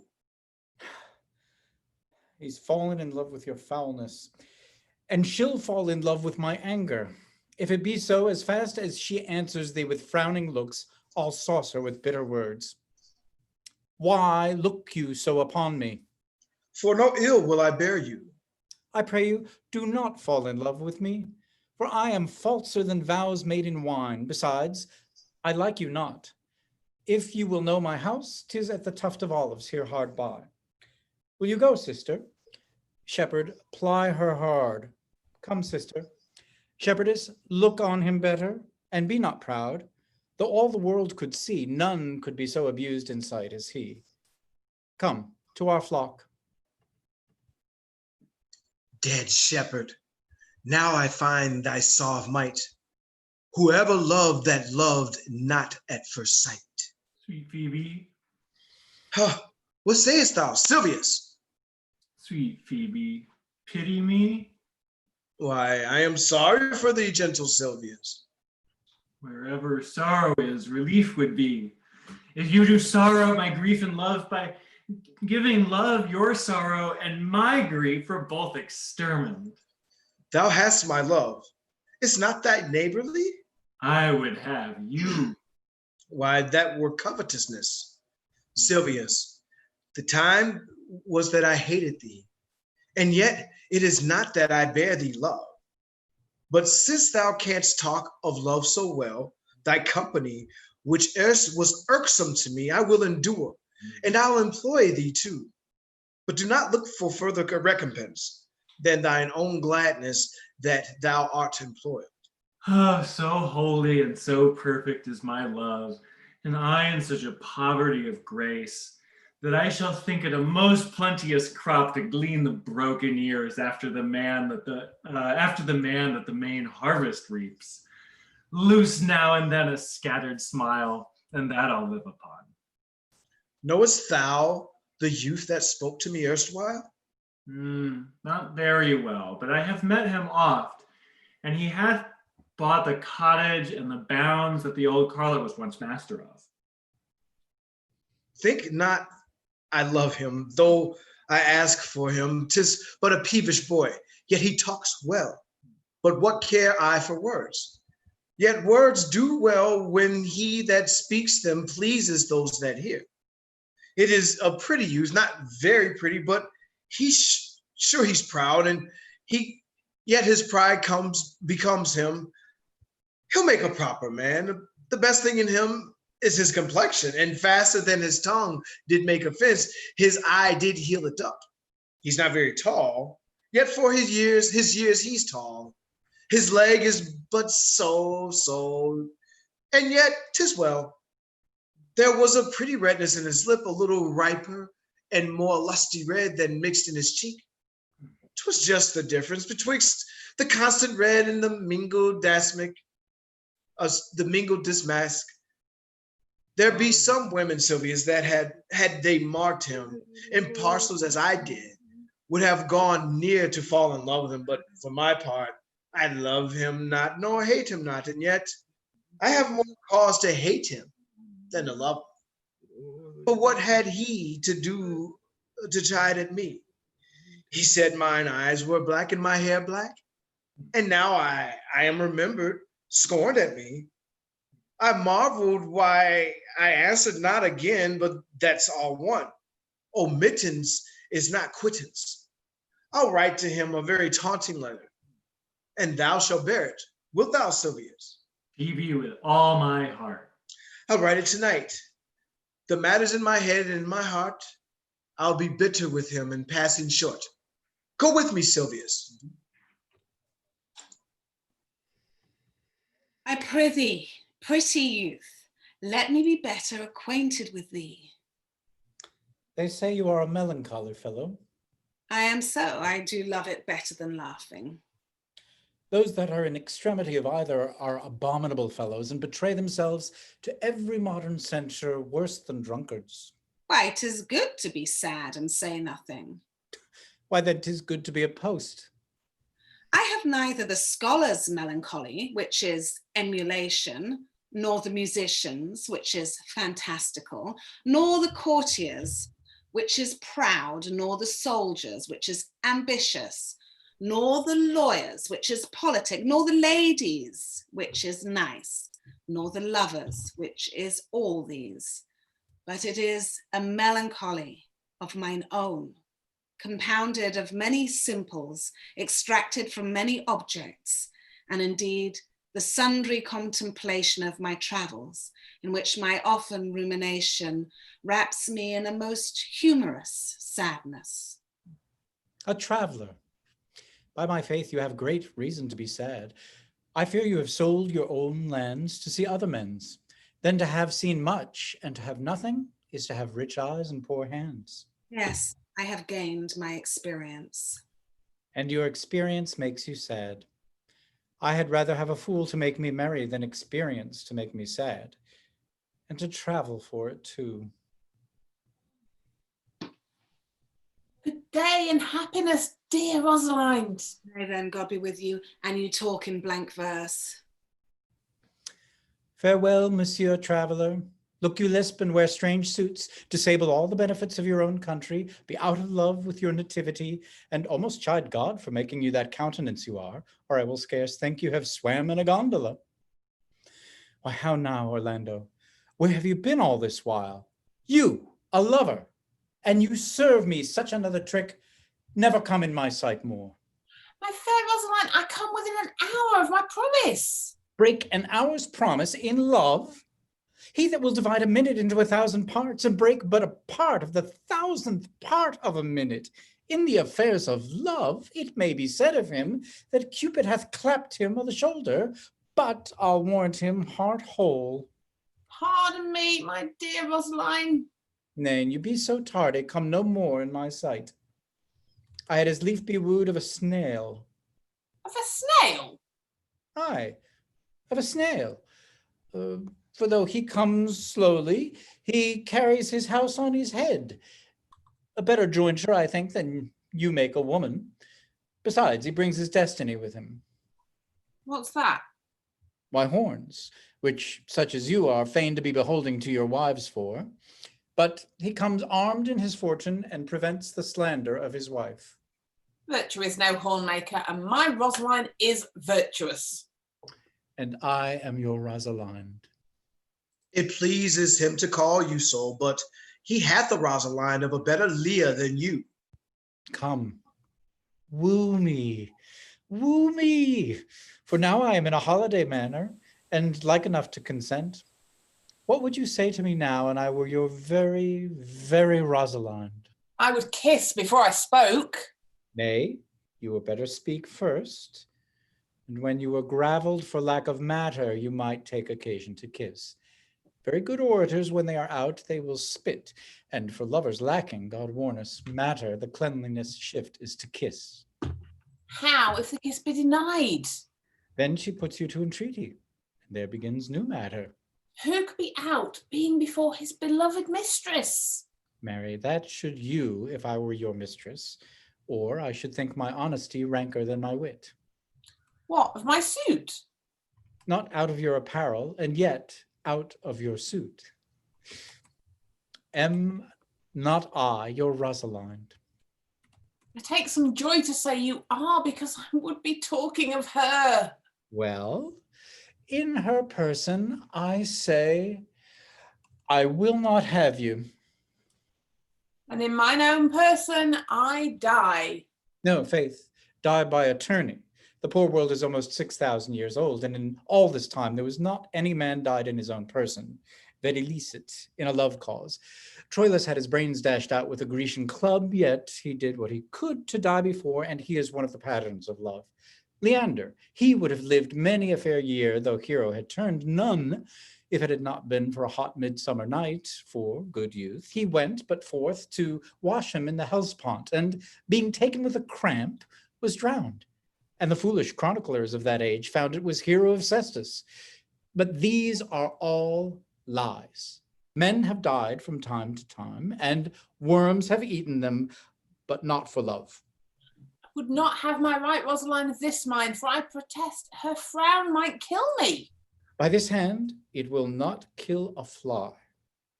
But come, now I will be your Rosaline in a more coming on disposition, and ask me what you will. I will grant it. Then love me, Rosaline. Yes, faith, will I. Fridays and Saturdays and all. And wilt thou have me? Aye, and 20 such. What sayest thou? Are you not good? I hope so. Why then, can one desire too much of a good thing? Come, sister, you shall be the priest and marry us. Give me your hand, Orlando. What say you, sister? Prithee, marry us. I cannot say these words. You must begin, will you, Orlando? Go to, will you, Orlando, have to wive this Rosaline? I will. Aye, but when? Why now, as fast as she can marry us. Then you must say, I take thee, Rosaline, for wife. I take thee, Rosaline, for wife. I might ask you for your commission, but I do take thee, Orlando, for my husband. There's a girl goes before the priest, and certainly a woman's thought runs before her actions. So do all thoughts, they are winged. Now, tell me, how long would you have her after you possessed her? Forever and a day. Say a day without the ever. No, Orlando. Men are April when they woo, December when they wed. Maids are May when they are maids, but the sky changes when they are wives. I will be more jealous of thee than a Barbary cock pigeon over his hen, more clamorous than a parrot against rain, more newfangled than an ape, more giddy in my desires than a monkey. I will weep for nothing like Diana in the fountain, and I will do that when you are disposed to be merry. I will laugh like a hyena, and that when thou art inclined to sleep. Will my Rosaline do so? By my life, she will do as I do. Oh, but she is wise.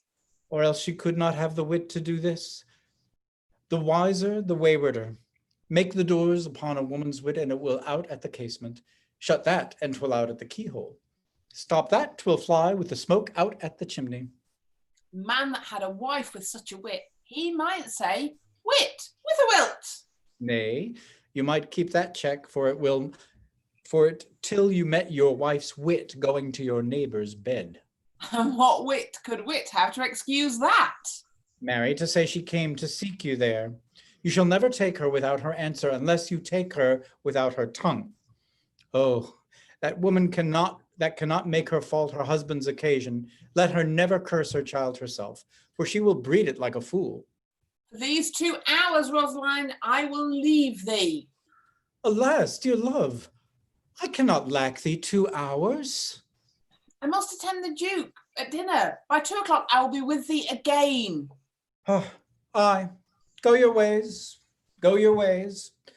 I knew what you would prove. My friends told me as much, and I thought no less. That flattering tongue of yours won me, but 'tis one but cast away, and so come death. 2 o'clock is your hour? Aye, sweet Rosaline. By my troth, and in good earnest, and so God mend me, and by all pretty oaths that are not dangerous, if you break one jot of your promise, or come 1 minute behind your hour, I will think you the most pathetical break promise, and the most hollow lover, and the most unworthy of her you call Rosaline, that may be chosen out of the gross band of the unfaithful. Therefore beware my censure, and keep your promise. With no less religion than if thou wert indeed my Rosaline. So adieu. Well, time is the old justice that examines all such offenders, and let time try. Adieu. You have simply misused our sex in your love prate. We must have your doublet and hose plucked over your head and show the world what the bird hath done in her own nest. Oh, coz, my pretty little coz, thou did knowest how many fathom deep I am in love. But it cannot be sounded. My affection hath an unknown bottom, like the Bay of Portugal. Or rather bottomless, that as fast as you pour affection in it, it runs out. No, that same wicked bastard of Venus that was begot of thought, conceived of spleen, and born of madness, that blind rascally boy that abuses everyone's eyes because his own are out. Let him be judge how deep I am in love. I'll tell the Aliena, I cannot be out of the sight of Orlando. I'll go find a shadow and sigh till he come. And I'll sleep. Which is he that killed the deer? Sir, that was I. Let's present him to the Duke like a Roman conqueror, and it would do well to set the deer's horns upon his head for a branch of victory. Have you no song, Forester, for this purpose? Yes, sir. Sing it. 'Tis no matter how it be in tune, so it make noise enough. What shall he have that killed that deer? His leather skin and horns to wear. Then sing him home. The rest shall have his burden. Take thou no scorn to wear the horn. If it were crest ere thou were born. Thy father's fathers wore it, thy fathers bore it. The horn, the lusty horn is not a thing to laugh or scorn.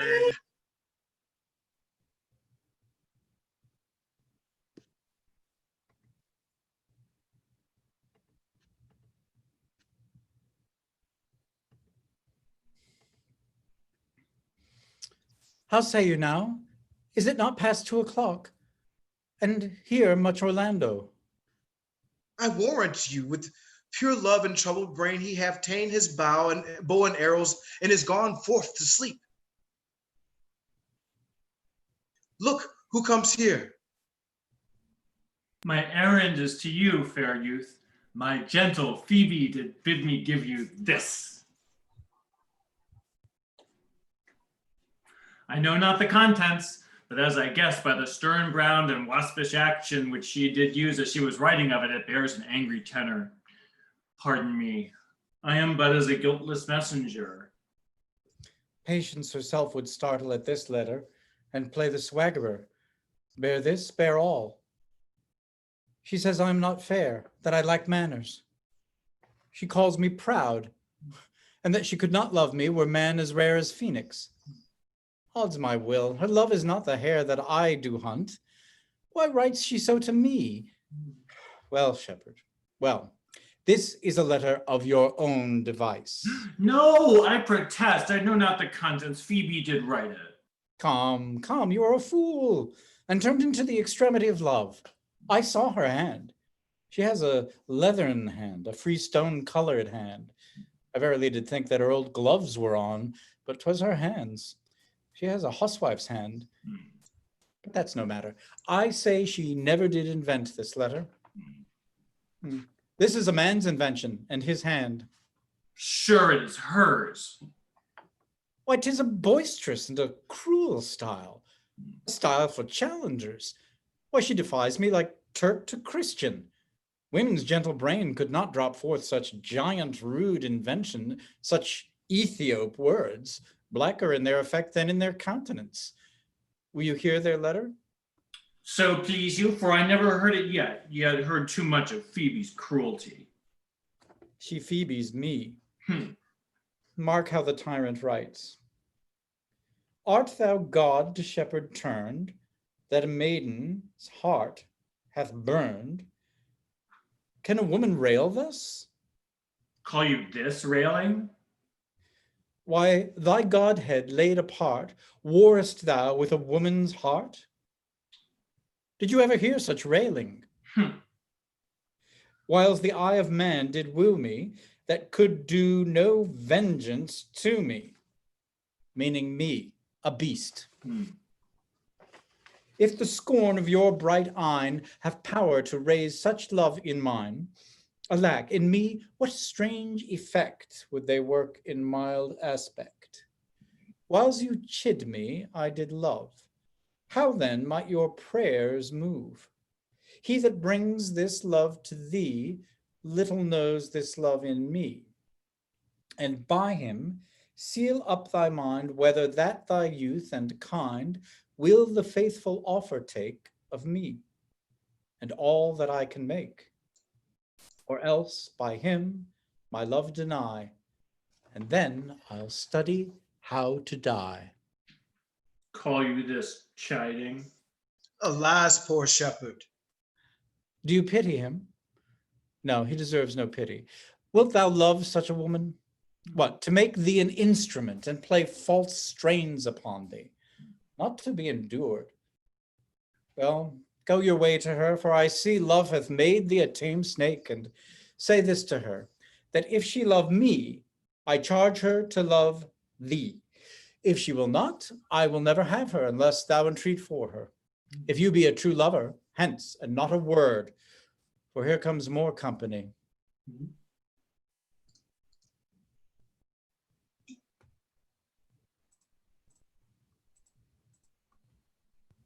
Good morrow, fair ones. Pray you, if you know where in the purliest of this forest stands a sheepcote fenced about with olive trees. West of this place, down in the neighbor bottom, the rank of osiers by the murmuring stream, left on your right hand brings you to the place, but at this hour the house doth keep itself. There's none within. If that an eye may profit by a tongue, then should I know you by description? Such garments and such ears? The boy is fair of female favor, and bestows himself like a ripe sister. The woman low and browner than her brother. Are not you the owner of the house I did inquire for? It is no boast being asked to say we are. Orlando doth commend him to you both, and to that youth he calls his Rosaline. He sends this bloody napkin. Are you he? I am. What must we understand by this? Some of my shame, if you will know of me, what man I am, and how and why and where this handkerchief was stained. I pray you tell it. When last the young Orlando parted from you, he left a promise to return again within an hour. And pacing through the forest, chewing the food of sweet and bitter fancy, lo, what befell? He threw his eye aside and marked what object did present itself. Under an old oak, whose boughs were mossed with age, and high-topped bald with dry antiquity, a wretched, ragged man, overgrown with hair, lay sleeping on his back. About his neck a green and jeweled snake had wreathed itself, who, with her head nimble in threads, approached the opening of his mouth. But suddenly, seeing Orlando, it unlinked itself, and with indented glide did slip away into a bush, under which bush's shade a lioness, with others all drawn dry, lay couching, head on the ground, with cat-like watch. When that the sleeping man should stir, for this the royal disposition of that beast, to prey on nothing that doth seem as dead. This scene, Orlando did approach the man, and found it was his brother, his elder brother. Oh, I have heard him speak of that same brother, and he did render him the most unnatural that lived amongst men. And well he might so do, for well I know he was unnatural. But to Orlando, did he leave him there, food to the sucked and hungry lioness? Twice did he turn his back and purposed so, but kindness, nobler ever than revenge, and nature stronger than his just occasion, made him give battle to the lioness, who quickly fell before him, in which hurtling from miserable slumber I awaked. Are you his brother? 'Twas you he rescued. Was you that did so oft contrive to kill him? 'Twas I, but 'tis not I. I do not shame to tell you what I was, since my conversion so sweetly tastes, being the thing I am. But for the bloody napkin. By and by, when from the first to last betwixt us two tears our recommencements had most kindly bathed, as how I came into that desert place.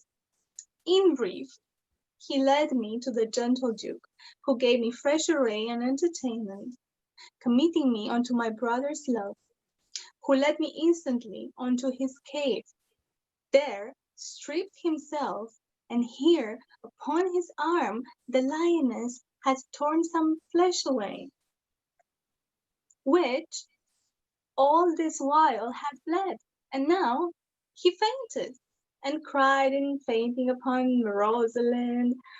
Brief, I recovered him, bound up his wound, and after some small space, being strong at heart, he sent me hither, stranger as I am, to tell this story, that you might excuse his broken promise, and to give this napkin dyed in his blood unto the shepherd's youth, that he in sport doth call his Rosaline. Why, how now, Genevieve, sweet Genevieve? Many will soon when they do look on blood. There's more on it. Cousin Genevieve. Look, he recovers. Oh, I would I were at home. We'll lead you hither. I pray you, will you take him by the arm? Be of good cheer, you. You a man. You lack a man's heart. I do so, I confess it. Ay, sirrah, a body would think this was well counterfeited. I pray you, tell your brother how well I counterfeited. Hey ho. This was not counterfeit. There is too great testimony in your complexion that it was a passion of earnest. Counterfeit, I assure you. Well then, take a good heart and counterfeit to be a man. So I do, but i' faith I should have been a woman by right. You look paler and paler. Pray you, draw homeward. Good sir, go with us. That will I, for I must bear answer back. How you excuse my brother, Rosaline? I shall devise something, but I pray you commend my counterfeiting to him. Will you go?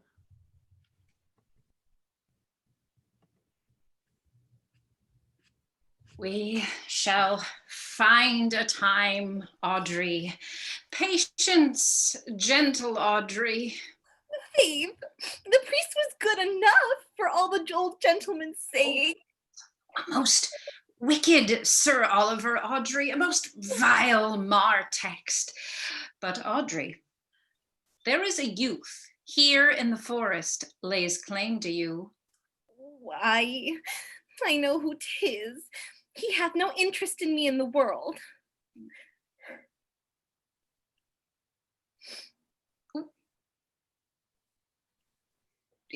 Oh, William.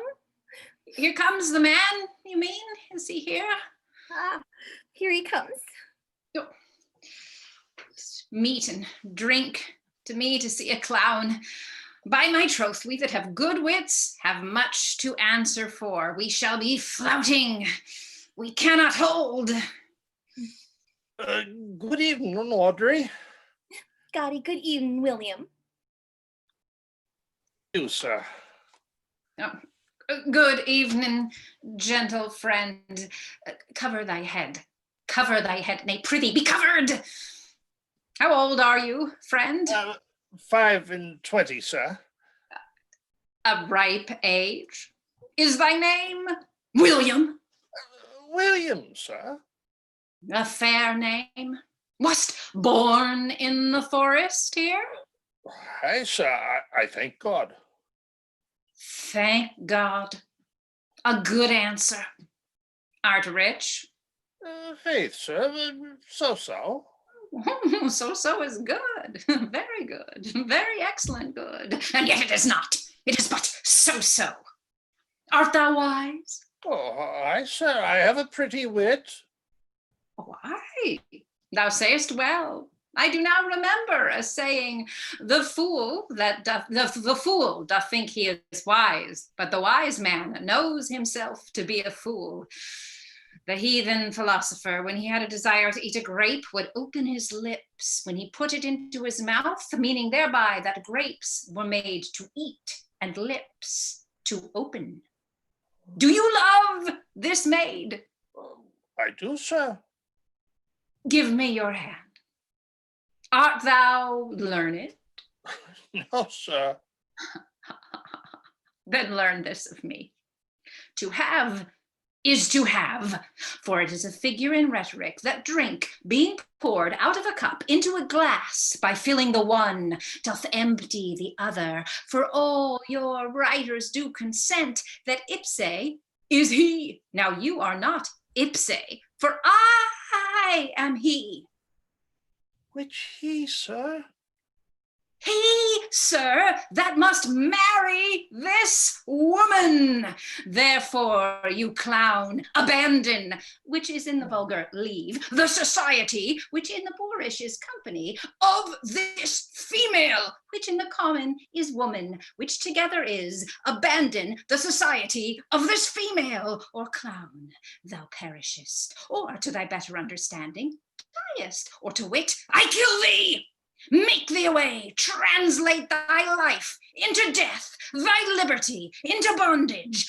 I will deal in poison with thee, or in bastinado, or in steel. I will bandy with thee in faction. I will overrun thee with policy. I will kill thee 150 ways. Therefore tremble and depart. Do, good William. God rest you merry, sir.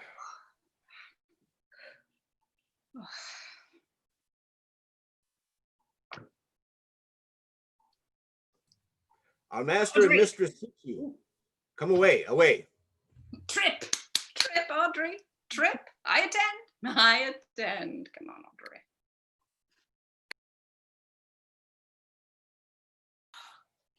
Is it possible that on so little acquaintance you should like her? That but seeing you should love her, and loving woo, and wooing she should grant, and will you persevere to enjoy her? Neither call the giddiness of it in question, the poverty of her, the small acquaintance, my sudden wooing, nor her sudden consenting, but say with me, I love Elena. Say with her that she loves me. Consent with both, that we may enjoy each other. It shall be to your good, for my father's house and all the revenue that was old Sir Rowland's will, I estate upon him, and here live and die a shepherd. You have my consent. Let your wedding be tomorrow. Thither will I invite the Duke and all contented followers. Go you and prepare, Aliena. For look you, here comes my Rosalind. God save you, brother. And you, you, sister? Oh, my dear Orlando, how it grieves me to see thee wear thy heart in a scarf. It is my arm. I thought thy heart had been wounded with the claws of a lion. Wounded it is, but with the eyes of a lady. Did your brother tell you how I counterfeited to swoon when he showed me your handkerchief? Aye, and greater wonders than that.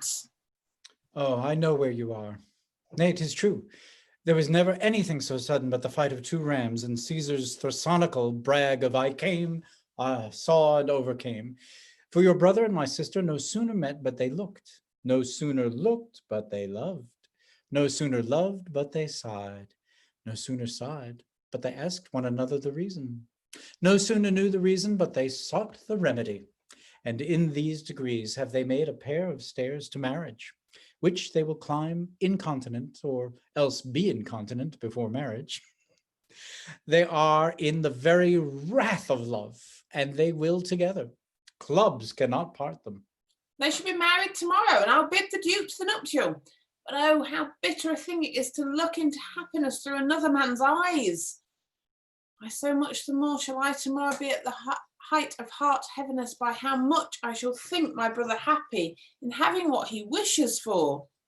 Why then tomorrow I cannot serve your turn for Rosalind? I can live no longer by thinking. I will weary you then no longer with idle thinking. Know of me then, for now I speak to some purpose, that I know you are a gentleman of good conceit. I speak not this that you should bear a good opinion of my knowledge, in so much as I say I know you are. Neither do I labor for a greater esteem than may in some little measure draw belief from you to do yourself good, and not to grace me. Believe then, if you please, that I can do strange things. I have, since I was 3-year-old, conversed with a magician, most profound in his art, and yet not damnable. If you do love Rosaline so near the heart as your gesture cries it out, when your brother marries Aliena, shall you marry her?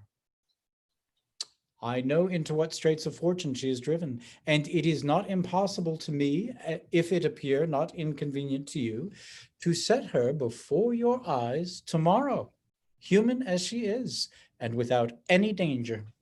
Speakest thou in sober meanings? By my life I do, which I tender dearly, though I say I am a magician. Therefore, put you in your best array, bid your friends, for if you will be married tomorrow, you shall, and to Rosalind, if you will. Look, here comes a lover of mine and a lover of hers. Youth, you have done me much ungentleness to show the letter that I writ to you. I care not if I have. It is my study to seem despiteful and ungentle to you. You are there followed by a faithful shepherd. Look upon him. Love him. He worships you. Good shepherd, tell this youth what 'tis love. Oh, it is to be all made of sighs and tears, and so am I for Phoebe. And I for Genevieve. And I for Rosaline. And I for no woman. It is to be all made of faith and service, and so am I for Phoebe. And I for Genevieve. And I for Rosaline. And I for no woman. It is to be all made of fantasy, all made of passion, and all made of wishes, all adoration, duty, observance, all humbleness, all patience and impatience, all purity, all trial, and all observance, and so am I for Phoebe. And so am I for Genevieve. So am I for Rosaline. And so am I for no woman. If this be so, why blame you me to love you? If this be so, why blame you me to love you? If this be so, why blame you me to love you? Why do you speak to? Why blame you me to love you? To her that is not here, nor doth not hear. Pray you, no more of this. 'Tis like the howling of Irish wolves against the moon. Silvius, I will help you if you can. Phoebe, I would love you if I could. Tomorrow, meet me all together. Phoebe, I will marry you if ever I marry woman, and I'll be married tomorrow. Orlando, I will satisfy you if ever I satisfy man, and you shall be married tomorrow. Silvius, I will content you if what pleases you contents you, and you shall be married tomorrow. Orlando, as you love Rosaline, meet. Silvius, as you love Phoebe, meet. As I love no woman, I'll meet. So fare you well. I have left you commands. I'll not fail if I live. Nor I. Nor I.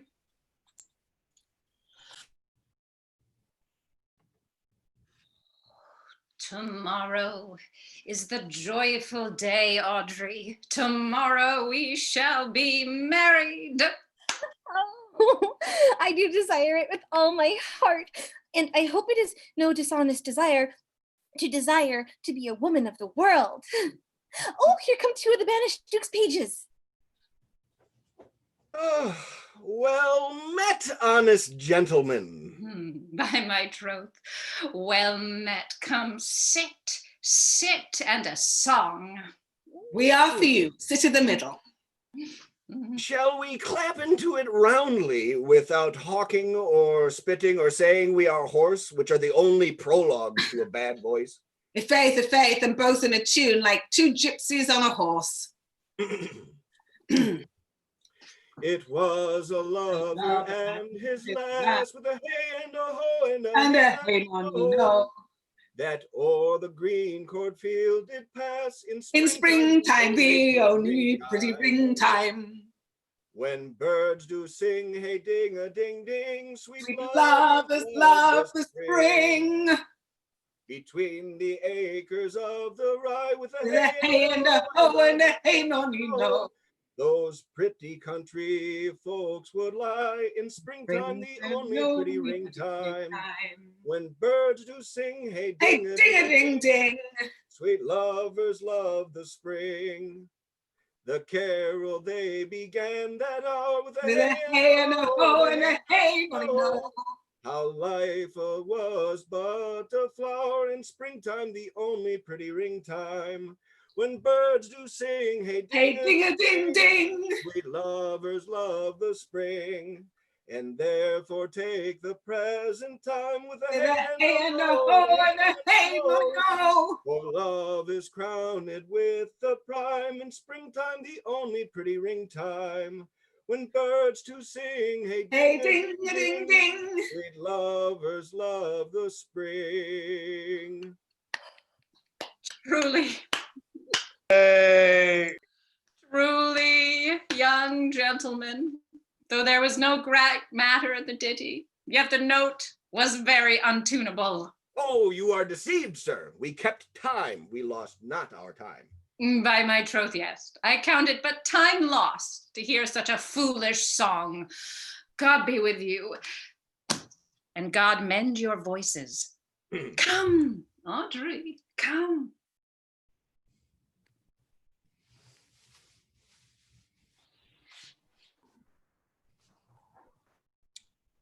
Dost thou believe, Orlando, that the boy can do all this that he has promised it? I sometimes do believe, and sometimes do not, as those that fear they hope, and know they fear.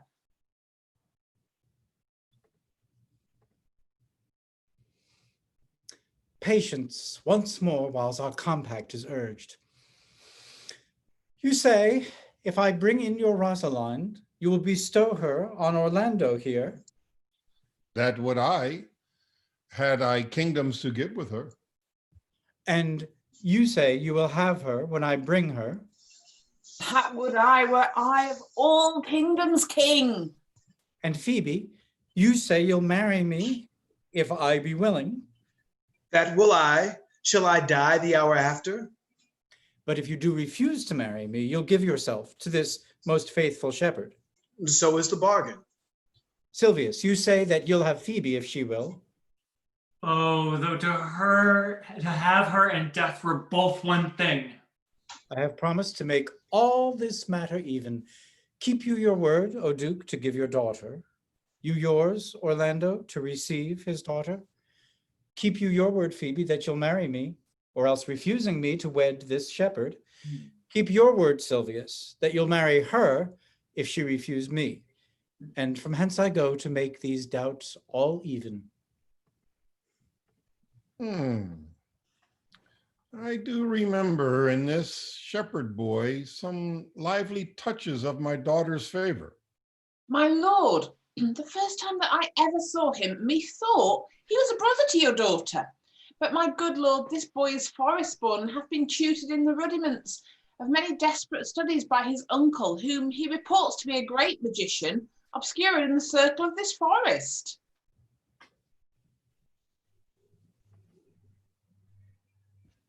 There is sure another flood toward, and these couples are coming to the ark.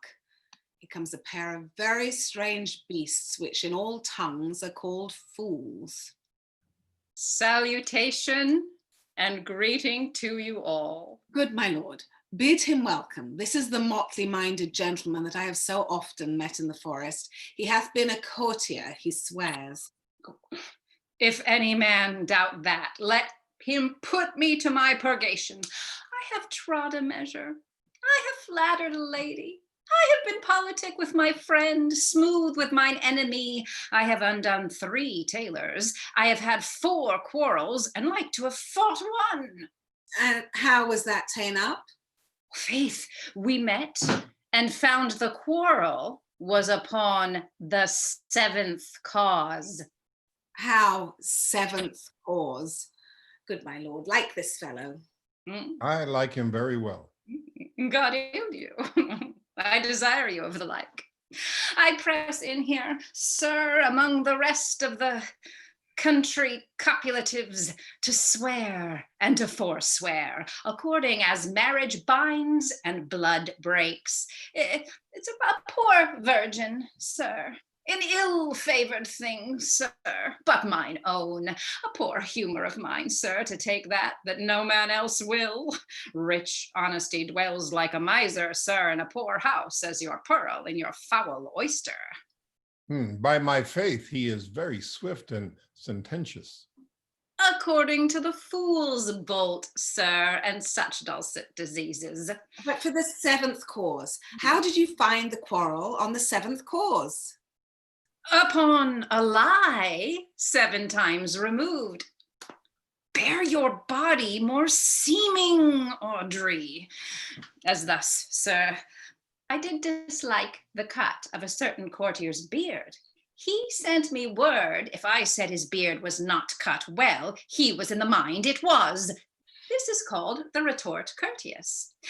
If I sent him word again it was not well cut, he would send me word he cut it to please himself.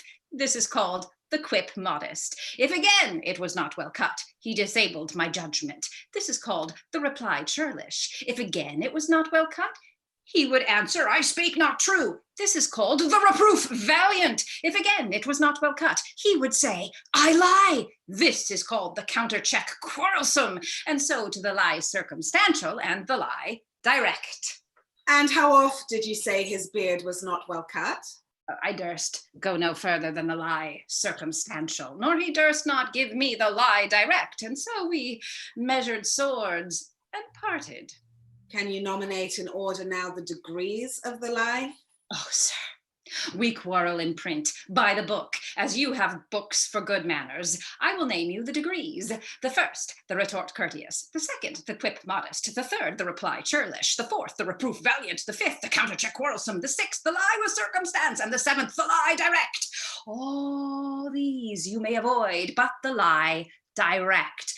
And you may avoid that too with an if.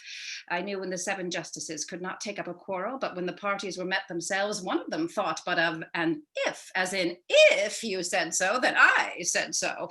And they shook hands and swore brothers. Your if is the only peacemaker. Much virtue in if. Is not this a rare fellow, my lord? He's as good at anything, and yet a fool. He uses folly like a stalking horse, and under the presentation of that, shoots his wit. There is mirth in heaven when earthly things made even atone together. Good Duke, receive thy daughter Hymen from heaven brought her, yea, brought her hither that thou mightest join her hand with his, whose heart within his bosom is. To you I give myself, for I am yours. To you, Orlando, I give myself, for I am yours. There be truth in sight, you are my daughter. If there be truth in sight, you are my Rosaline. If sight and shape be true, why then, my love, adieu. I'll have no father if you be not he. Orlando, I'll have no husband if you be not he. Phoebe, nor ne'er wed woman if you be not she. Peace, ho, I bar confusion, 'tis I must make conclusion of these most strange events. Here's 8 that must take hands to join in Hymen's bands, if truth holds true contents. Rosaline, Orlando, you and you no cross shall pat. Celia and Oliver, you and you are heart in heart. Phoebe, you to his love must accord, or have a woman to your lord. Audrey and Touchstone, you and you are sure together, as the winter to foul weather. Whiles a wedlock hymn we sing, feed yourselves with questioning, that reason wonder may diminish how thus we met, and these things finish.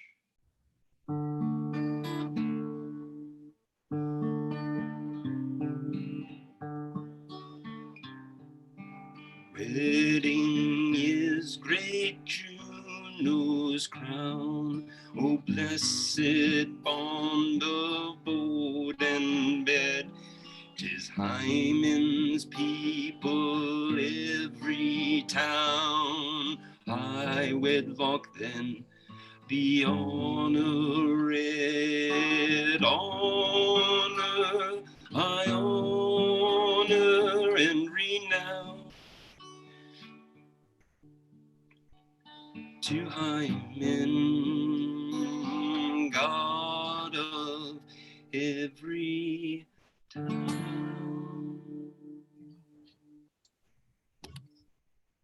Oh, my dear niece, welcome thou art to me. Even daughter, welcome in no less degree. I will not eat my word. Now thou art mine, thy faith, my fancy to thee doth combine. Let me have audience for a word or two. I am the second son, old Sir Roland, that brings these tidings to this fair assembly. Duke Frederick, hearing how that everyday men of great worth resorted to this forest, addressed a mighty power, which were on foot in his own conduct, purposely to take his brother here and put him to the sword. And to the skirts of this wild wood he came, where, meeting with an old religious man, after some questions with him, was converted, both from his enterprise and from the world. His crown bequeathing to his banished brother, and all their lands restored to them again that were with him exiled. This, to be true, I do engage my life. Welcome, young man. Thou offerest fairly to thy brother's wedding. To one his lands withheld, and to the other a land itself at large, a potent dukedom. First, in this forest, let us do those ends that here were well begun and well begot.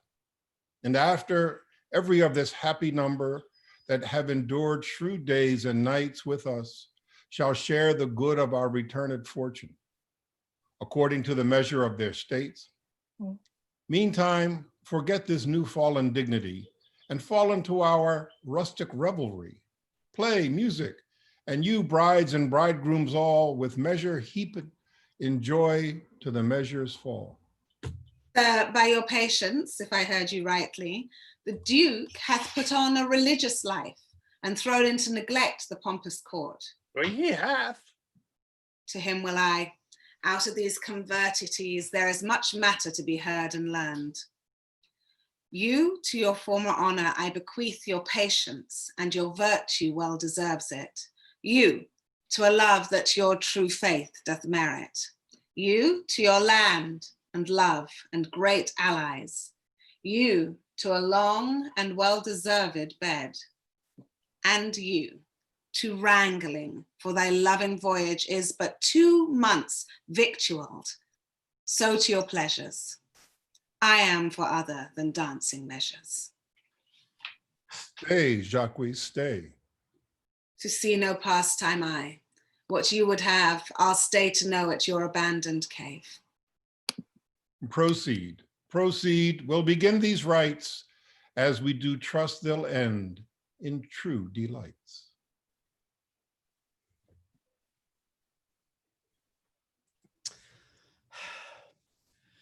It is not the fashion to see the lady the epilogue, but it is no more unhandsome than to see the lord the prologue. If it be true that good wine needs no blush, 'tis true that a good play needs no epilogue. Yet to good wine they do use good bushes, and good plays prove the better by the help of good epilogues. What a case am I in then, that am neither a good epilogue, nor cannot insinuate with you in the behalf of a good play? I am not furnished like a beggar, therefore to beg will not become me. My way is to conjure you, and I'll begin with the women. I charge you, women, for the love you bear to men, to like as much of this play as please you. And I charge you, O men, for the love you bear to women, as I perceive by your simpering, none of you hates them, that between you and the women the play may please. If I were a woman, I would kiss as many of you as had beards that pleased me, complexions that liked me, and breaths that I defied not. And I am sure as many as have good beards or good faces or sweet breaths will, for my kind offer, when I make curtsy, bid me farewell.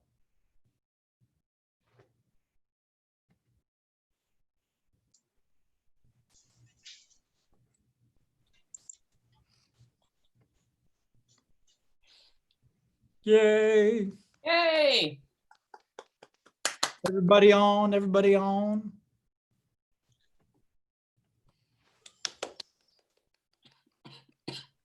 As You Like It, presented by Shakespeare in Prisons Network. Come tune in again next week for King Lear. All right, that's our first preview. Okay, let me end this and then we can talk. I'm not going to end the meeting like I did last time.